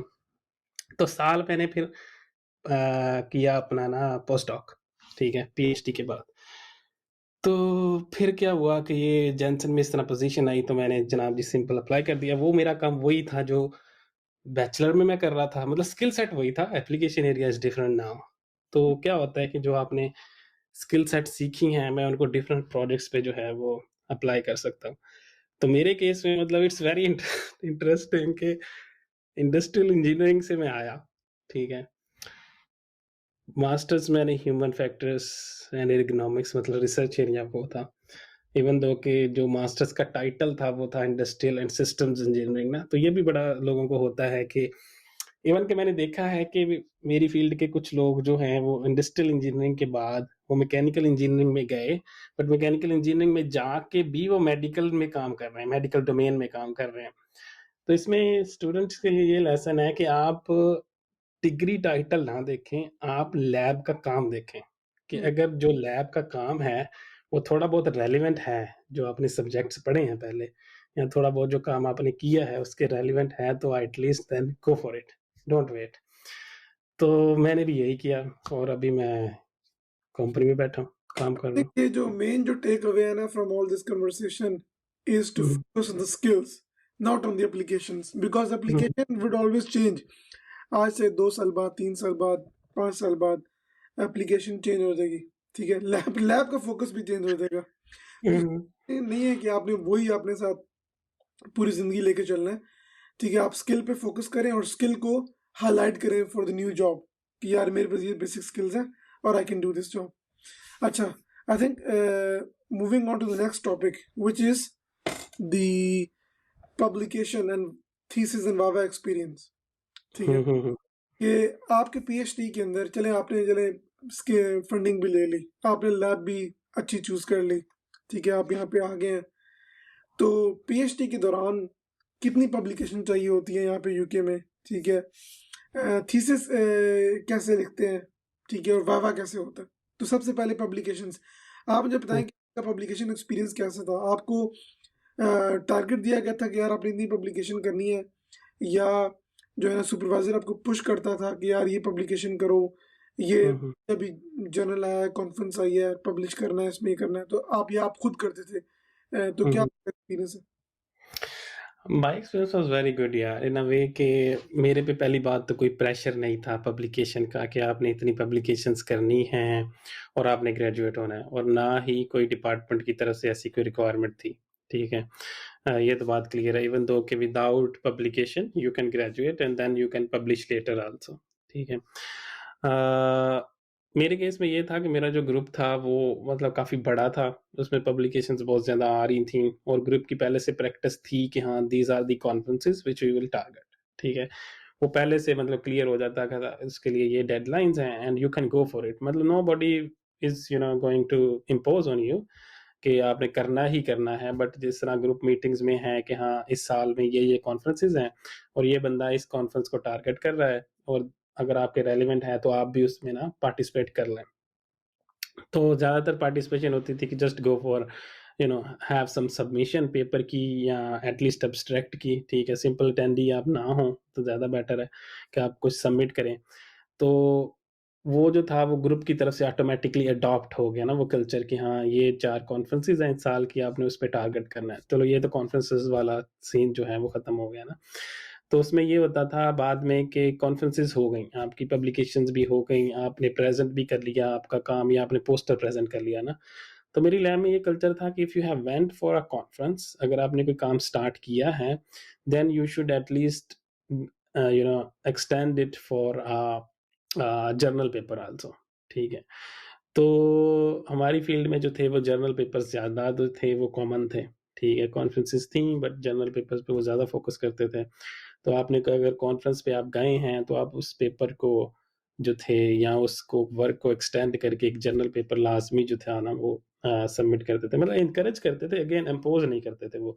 हुँ, बट प्रैक्टिस यही थी कि अगर आप कॉन्फ्रेंस पे गए हैं तो उस वर्क को एक्सटेंड करके आप जो है वो पब्लिकेशन पे लेके जाएँ। हुँ, बाकी मैंने कुछ मेरे दूसरे दोस्त भी थे जो डिफरेंट ग्रुप्स में थे, उनमें लैब की रिस्ट्रिक्शंस भी थीं कि आपने जो है वो इतने पेपर पब्लिश करने हैं, ठीक है?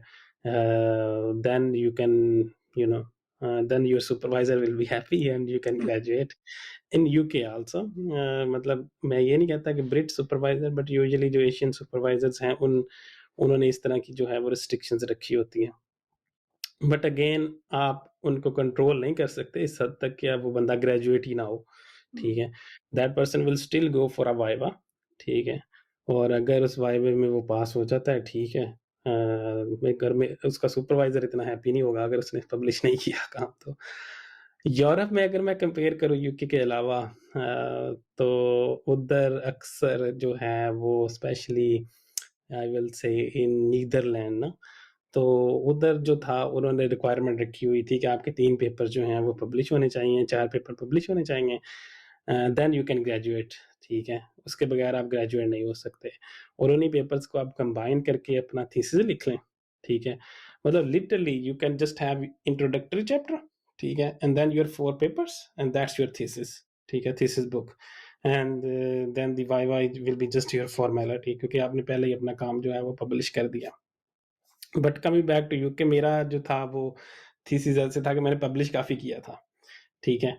तो यूके में बेसिकली ये भी हो सकता है कि अगर आपने बहुत ज़्यादा पब्लिश किया है ना, you can just directly go with those publications and graduate, ठीक है? Now it depends on the institute requirement, ठीक है? तो विद इन यूनिवर्सिटी इंस्टीट्यूट की रिक्वायरमेंट चेंज होती हैं कि आपकी थीसिस की क्या लेंथ होनी चाहिए, वर्ड काउंट कितना होना चाहिए और अगर आपने पब्लिश किया हुआ है काम, आप उसको डायरेक्ट थीसिस में पुट कर सकते हैं या नहीं, ठीक है? मेरा इंस्टीट्यूट जो था मेडिकल साइंसेस का वो बेसिकली पेपर्स की बेस पे आपको ग्रेजुएट नहीं करता था। आपको अपना थीसिस लिखना पड़ता था बट यूके में कुछ इंस्टीट्यूट्स ऐसे हैं जो आपके अगर आप 3-4 पेपर 5 पेपर पब्लिश किए हुए हैं then you can go for those papers. You don't need to write your thesis और you can just summarise your papers and you can go for that. मेरे केस में पेपर्स पब्लिकेशंस को मैंने थोड़ा-सा rewrite किया इन अ वे कि मैंने उनको दोबारा जो है वो थोड़ा-सा प्लेजरिज्म फ्री करके इवन दो कि दे आर माय पब्लिकेशन ठीक है, मुझे डिक्लेयर भी करना पड़ा थीसिस के अंदर कि दिस इज़ माय पेपर, ठीक है? कमिंग फ्रॉम माय पेपर के जो भी टेक्स्ट है इसमें पे लिखा हुआ जो प्लेजरिज्म में अगर आ सकता है, तो वो मेरे पेपर का ही टेक्स्ट है, ठीक है? ये आपको डिक्लेयर करना पड़ता था। तो आपको फुल थीसिस बुक जो है वो मैंने लिखी, ठीक है? कि मतलब 6-7 चैप्टर जितने भी मतलब थीसिस लेंथ होती है एप्रोप्रिएट करके वो सबमिट किया, ठीक है? सबमिशन के बाद मतलब मेरे केस में ये था कि मगर इधर मैं एक और पॉइंट मेंशन करूँ कि न्यूकासल यूनिवर्सिटी के अंदर ही एक इंस्टीट्यूट की रिक्वायरमेंट दूसरे इंस्टीट्यूट की रिक्वायरमेंट से डिफरेंट है, ठीक है? फॉर एग्ज़ाम्पल अगर आप कंप्यूटर साइंस में जाते हैं तो उनका जो थीसिस है वो ज़्यादा लेंथी नहीं होता, ठीक है? वो बड़ा शॉर्ट एंड कंसाइज़ थीसिस पे फ़ोकस कर रहे होते हैं। मगर मेडिकल साइंसेज़ में वो लेंथी थीसिस को ज़्यादा जो है वो प्रेफ़र कर रहे होते हैं, तो रिक्वायरमेंट्स वेरी करती हैं। जब वाइवा का था, वाइवे में ये था कि मेरे केस में एक तो पहली बात कि जो भी एक्सटर्नल बंदा आपको इवैल्यूएट करने आता है ना, वो उसकी जो सिलेक्शन होती है वो आप खुद कर रहे होते हैं या एटलीस्ट वो आपसे पूछ रहे होते हैं कि हाँ, ये लिस्ट है 10 बंदों की, उनमें से बताओ कि भैया किन 2 बंदों को आप प्रेफ़र करते हो या किन बंदों को आप एक्सक्लूड करना चाहते हो, ठीक है? You can give your preference, ठीक है? बट दैट डज़न्ट मीन कि वो बंदे ही आएँगे, उनमें से आपने जो 3-4 सेलेक्ट किए हैं, उनमें से जो है 2 सेलेक्ट हो जाएँगे। उसमें ये होता है कि एक एक्सटर्नल होता है, टोटली एक्सटर्नल मतलब आपकी यूनिवर्सिटी से बाहर का बंदा आता है, ठीक है? आपकी फ़ील्ड से रिलेटेड होता है बट बाहर से और एक होता है कि यूनिवर्सिटी के अंदर से ही वो एक बंदे को जो है वो सेलेक्ट करते हैं। मतलब एक इंटरनल, एक एक्सटर्नल। आप उनको जो है वो अपना थीसिस जो है वो 1 मंथ, 2 मंथ पहले सबमिट करते हैं, ठीक है? वो आपके थीसिस को रीड करते हैं और फिर उसके बाद जो है वो आप उनके सामने प्रेज़ेंट करते हैं। दैट्स अ प्रॉपर वाइवा, ठीक है? You have to pass it. और थीसिस मतलब आपका फॉर एग्ज़ाम्पल जो है वाइवा 3 घंटे का गया, 4 घंटे का गया, उसके बाद फिर जो है वो अगर माइनर रिविजन्स हैं या मेजर रिविजन्स हैं अगेन वो उसका टाइम देते हैं।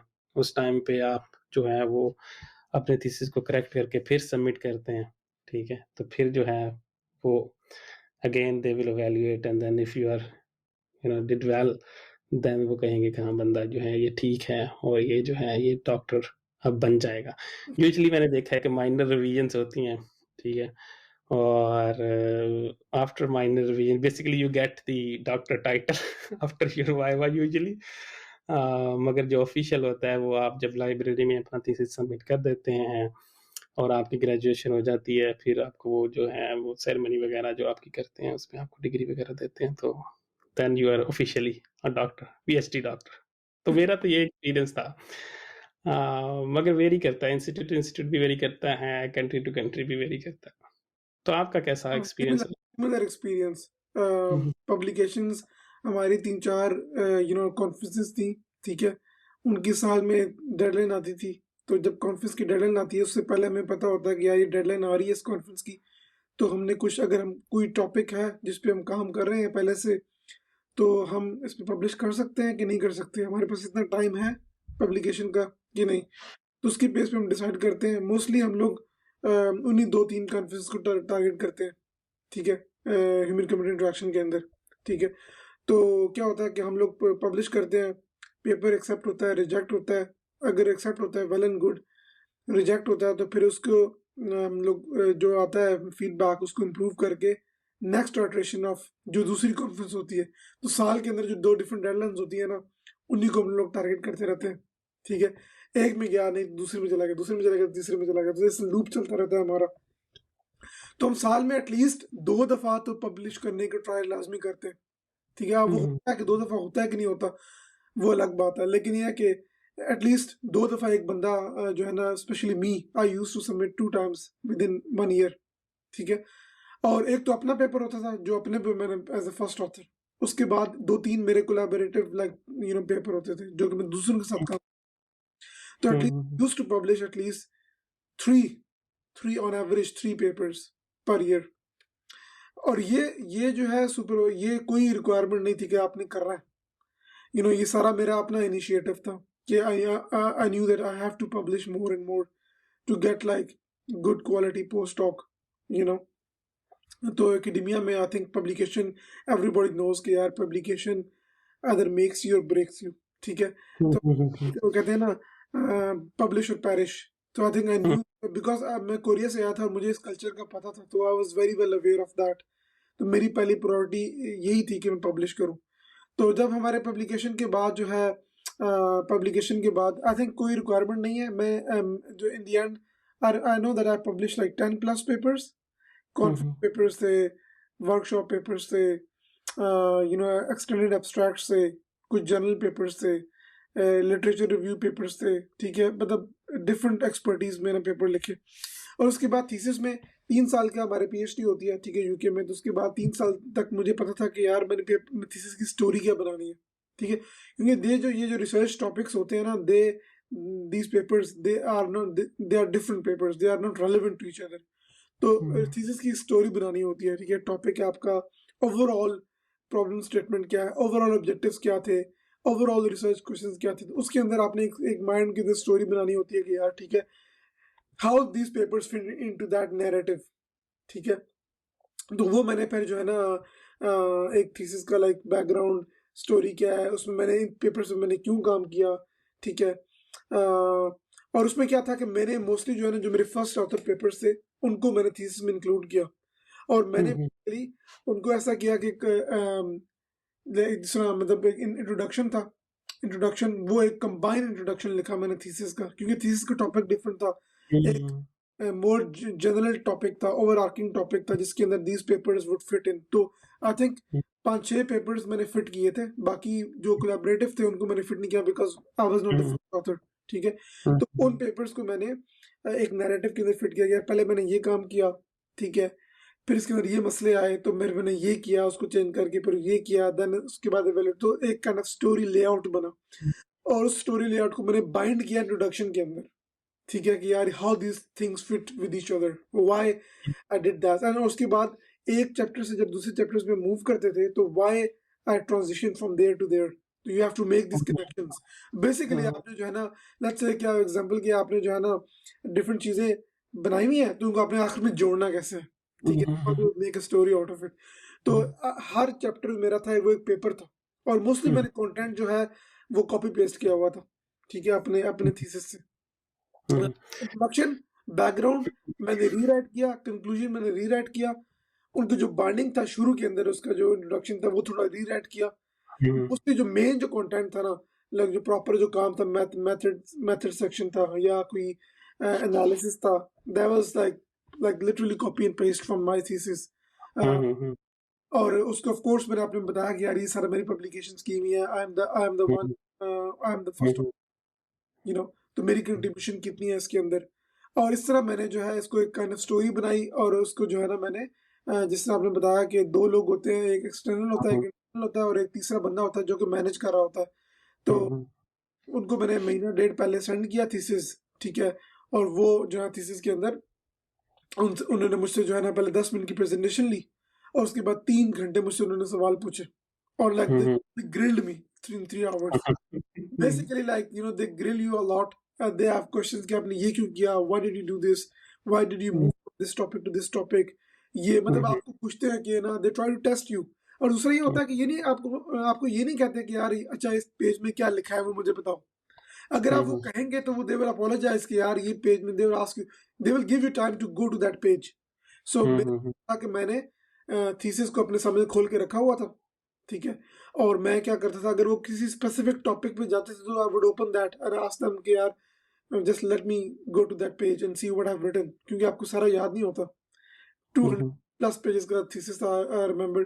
तो then I would give them the answer, और एक प्रॉपर 3 घंटे का था कि एक प्रॉपर एक टू वे कन्वर्सेशन थी कि यार कर रहे हैं कि यार ये आपने क्यों किया, ये कैसे किया, वजह क्या, रिजल्ट्स कैसे, रिजल्ट्स को डिस्कस किया। तो पूरा शुरू से लेकर आखिर चैप्टर बाय चैप्टर उन्होंने मुझे फीडबैक दिया, और in the end they pass me with minor revisions, और जो रिविजन थी उन्होंने बाय बाय ईमेल मुझे within a week send कर दी, ये तुमने रिविजन्स करनी है, और जब मैं करूंगा तो then they would accept my final thesis.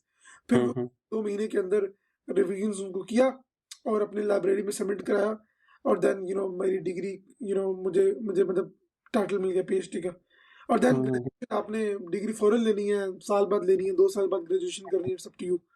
तो this is the whole process. I think very similar, I think in UK it's same.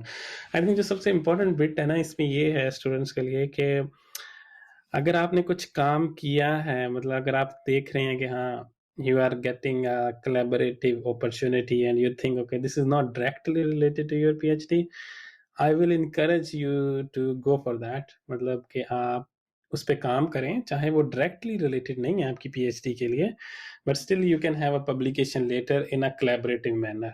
ठीक है, आप उसको बाद में थीसिस में पुट ना करें, जिस तरह मैंने बताया मेरे भी केस में यही था कि मेरे कोई 3-4 पेपर्स जो थे ना, journal papers, even I didn't put into my thesis ना, तो यू कैन हाईलाइट स्टिल अपने थीसिस में but not into the chapters आपकी, क्योंकि अगर स्टोरी नहीं बन रही then it's best to exclude them. और आपने थीसिस अपने में पूरी स्टोरी बनानी है, अपने आपने बेसिकली प्रॉब्लम डिफाइन करके उसको आपने सॉर्ट आउट करना है, और बाद में आपने बताना है कि इसका कंक्लूजन क्या था और फ्यूचर में क्या हो सकता है। Basically what novel thing you have done, basically आपको ये हाईलाइट करना है। अच्छा, तो ये था। अब हमारा जो ना फाइनल टॉपिक है वो ये है tips for students to do PhD in UK ना। उसमें वीज़ा रिक्वायरमेंट्स, या अगर आपकी स्पोर्ट्स सर्विसेज अवेलेबल हैं तो स्टूडेंट्स को क्या चीज़ों का ख्याल रखना चाहिए। तो क्या कहते हैं इस बारे में? I think let's start with application, ठीक है? अगर आपने एप्लीकेशन के प्रोसेस किया है जिसे हमने डिस्कस किया है, तो hmm, take some time to craft your application, ठीक है? हम्म, आपने जो है ना एक ही सीवी ऐसे ही नहीं भेजनी सारों को, ठीक है? हम्म, तो अपनी अपनी एक जो है ना, पहले सब फर्स्ट ऑफ ऑल अपना टॉपिक चूज करें, जो आप हम्म, टॉपिक जिस पे आपने काम करना है। उसके बाद उसमें एप्लीकेशन ढूंढें कि यार इन कौन सी फंडिंग है जो आपको अच्छी फंडिंग लगती है। Of course go for funding which is paying you मोर।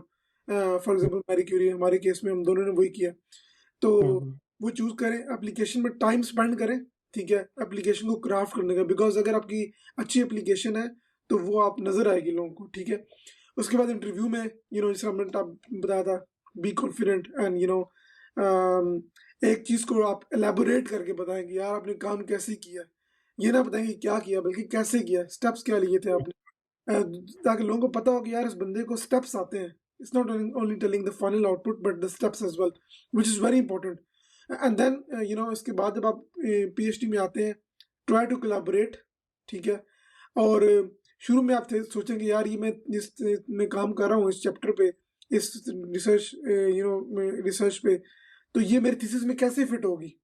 आप हुँ, कई हुँ, दफ़ा हुँ, लोग सोचते हैं कि यार जब चलो 3 साल बाद देखेंगे यार मैं थीसिस के बारे हुँ, में थीसिस में कैसे लिखूँगा। बट हुँ, आप हुँ, बाइंडिंग शुरू में ही कर सकते हैं, आप थीसिस हुँ, में ये चैप्टर मेरा थीसिस में कैसे फिट होगा। एक नैरेटिव आप कैसे बिल्ड कर रहे हैं अपने माइंड के अंदर ना कि एक नेक्स्ट हुँ, टॉपिक कैसे है। तो ट्राई टू पब्लिश मोर, ठीक है? अगर हुँ, सुपरवाइज़र पुश नहीं करता तो आप अपने आप को पुश करें कि हुँ, at least try for 1 minimum at least 1 publication within 1 year और एक खुद करें, एक कोलैबोरेशन के साथ करें, ठीक है? और इन द एंड जो है try to finish in 3 and half years, ठीक है? और पहले से पोस्ट डॉक देखना शुरू कर दें, ठीक है? हुँ, हुँ, that's gonna be our next topic, maybe next video के यार how to um, find job after PhD. तो आई थिंक यही है कि कोलैबोरेशन करें, in the end try to publish more. अगर हुँ, पब्लिश नहीं हो रहा तो डोंट बी डिसहार्टेंड कि उसको जो हुँ, फीडबैक मिलता है उसको इम्प्रूव कैसे करके। आई थिंक मेरा कोई पेपर पहली दफ़ा पब्लिश नहीं हुआ है, 1-2 हुए शायद, लेकिन हुँ, मेजॉरिटी ऑफ पेपर्स ज़्यादातर लोगों के पहली दफ़ा रिजेक्ट हो जाते हैं, ठीक है? हुँ, तो जैसे आता है उसके बाद उसको फीडबैक को इम्प्रूव करना। तो I think these are the main tips और बाकी चीज़ें तो हमने काफ़ी डिस्कस की हैं बीच में। हुँ, हुँ, हुँ, हुँ। या I agree like okay I think जो मेरे ज़हन में चीज़ आ रही है ना फॉर एग्ज़ाम्पल स्पेशली अगर आप कोई अपॉर्च्युनिटी देख रहे हैं, इंटरनेशनल स्टूडेंट्स के लिए, पाकिस्तानियों के लिए ख़ास तौर पे, तो उसका पहला मेक श्योर कर लें कि वीज़ा प्रोसेस क्या है या वीज़ा रिक्वायरमेंट्स क्या माँगी हुई हैं उस पोज़ीशन के अंदर ना उन्होंने। अगर तो फॉर एग्ज़ाम्पल के सिंपली लिखा हुआ है UK resident, then go for then don't spend any time on that, ठीक है? आप पहले स्कॉलरशिप्स की कैटेगरीज़ देख लें जिसके लिए आप एलिजिबल हैं, ठीक है? हम दोनों जो थे वो मैरी क्यूरी के लिए गए क्योंकि Marie Curie was giving us the job visa और I will say working visa, ठीक है? गुड सैलरी, ठीक है? इस तरह और भी काफ़ी सारे स्कॉलरशिप्स हैं, लाज़मी नहीं है कि आपने मैरी क्यूरी पे ही जाना है। EPSRC I think still can afford international student but you need to check the eligibility of each scheme. UK में सारी रिसर्च फील्ड्स में स्कॉलरशिप्स आ रहे होते हैं, आपने बस अपनी एलिजिबिलिटी को देखना है और रेलिवेंट फंडिंग बॉडी को देखना है और उसकी जो है वो रिक्वायरमेंट्स हर फंडिंग बॉडी जो है वो डिफरेंट तरह की स्कॉलरशिप जो है वो प्रोवाइड कर रही होती है। कुछ केसेस में अगर आप पीएचडी आपने कर ली है इवन की फंडिंग अपॉर्चुनिटीज जो हैं वो इंटरनेशनल स्टूडेंट्स के लिए आप प्रपोजल डायरेक्ट सबमिट कर सकते हैं किसी यूनिवर्सिटी के साथ लिंक करके ना।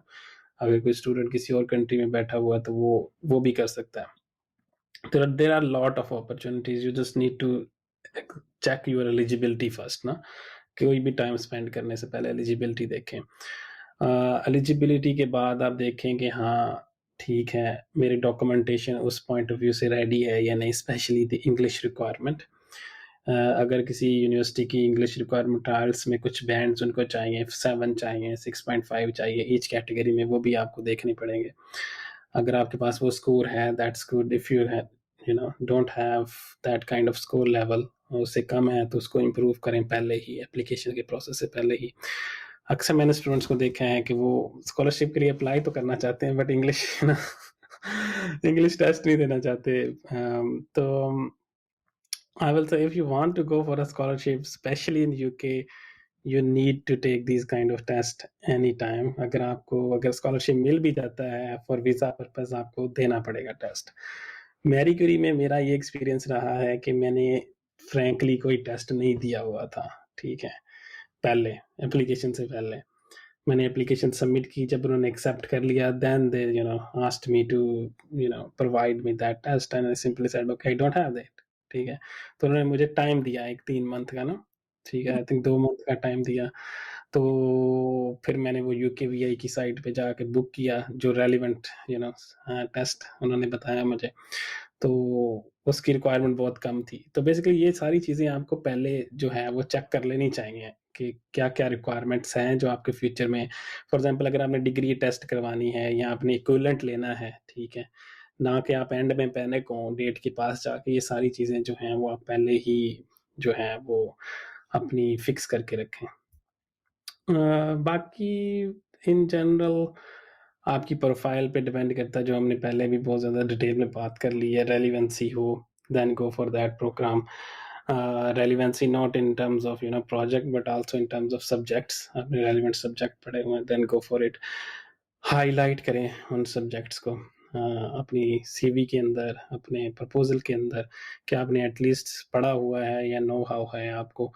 अगर आप फील्ड चेंज कर रहे हैं, ठीक है, फिर भी आप जो है वो ऑनलाइन कोर्सेज लें, ऑनलाइन कोर्सेज की बेस पे हाईलाइट करें कि हाँ ये आपने कोर्स लिया है, इसमें आपने ये लर्न किया है, ये आपने कोई ओपन सोर्स डेवलपमेंट किया है इससे रिलेटेड, या आपने कोई जो है वो प्रोजेक्ट किया हुआ है, उसको हाईलाइट करें।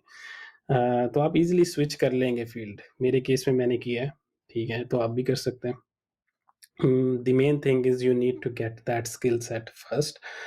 अगर आपने यूनिवर्सिटी में नहीं पढ़ा दैट्स फाइन, आप यूट्यूब से लर्न कर लें, आप बेसिकली जो है वो कोर्सेरा यूडेमी से लर्न कर लें। आपको सर्टिफिकेट भी शो करवाने की ज़रूरत नहीं है, आपको बस जो है वो रेलिवेंट टॉपिक जो इस पे आपने काम किया उसको अपनी सीवी में पुट करें, या उसको इस तरह आर्टिकुलेट करें कि उनको लगे कि हाँ ये बंदे ने वाकई जो है इस चीज़ को स्टडी किया हुआ है और इस पे काम कर सकता है।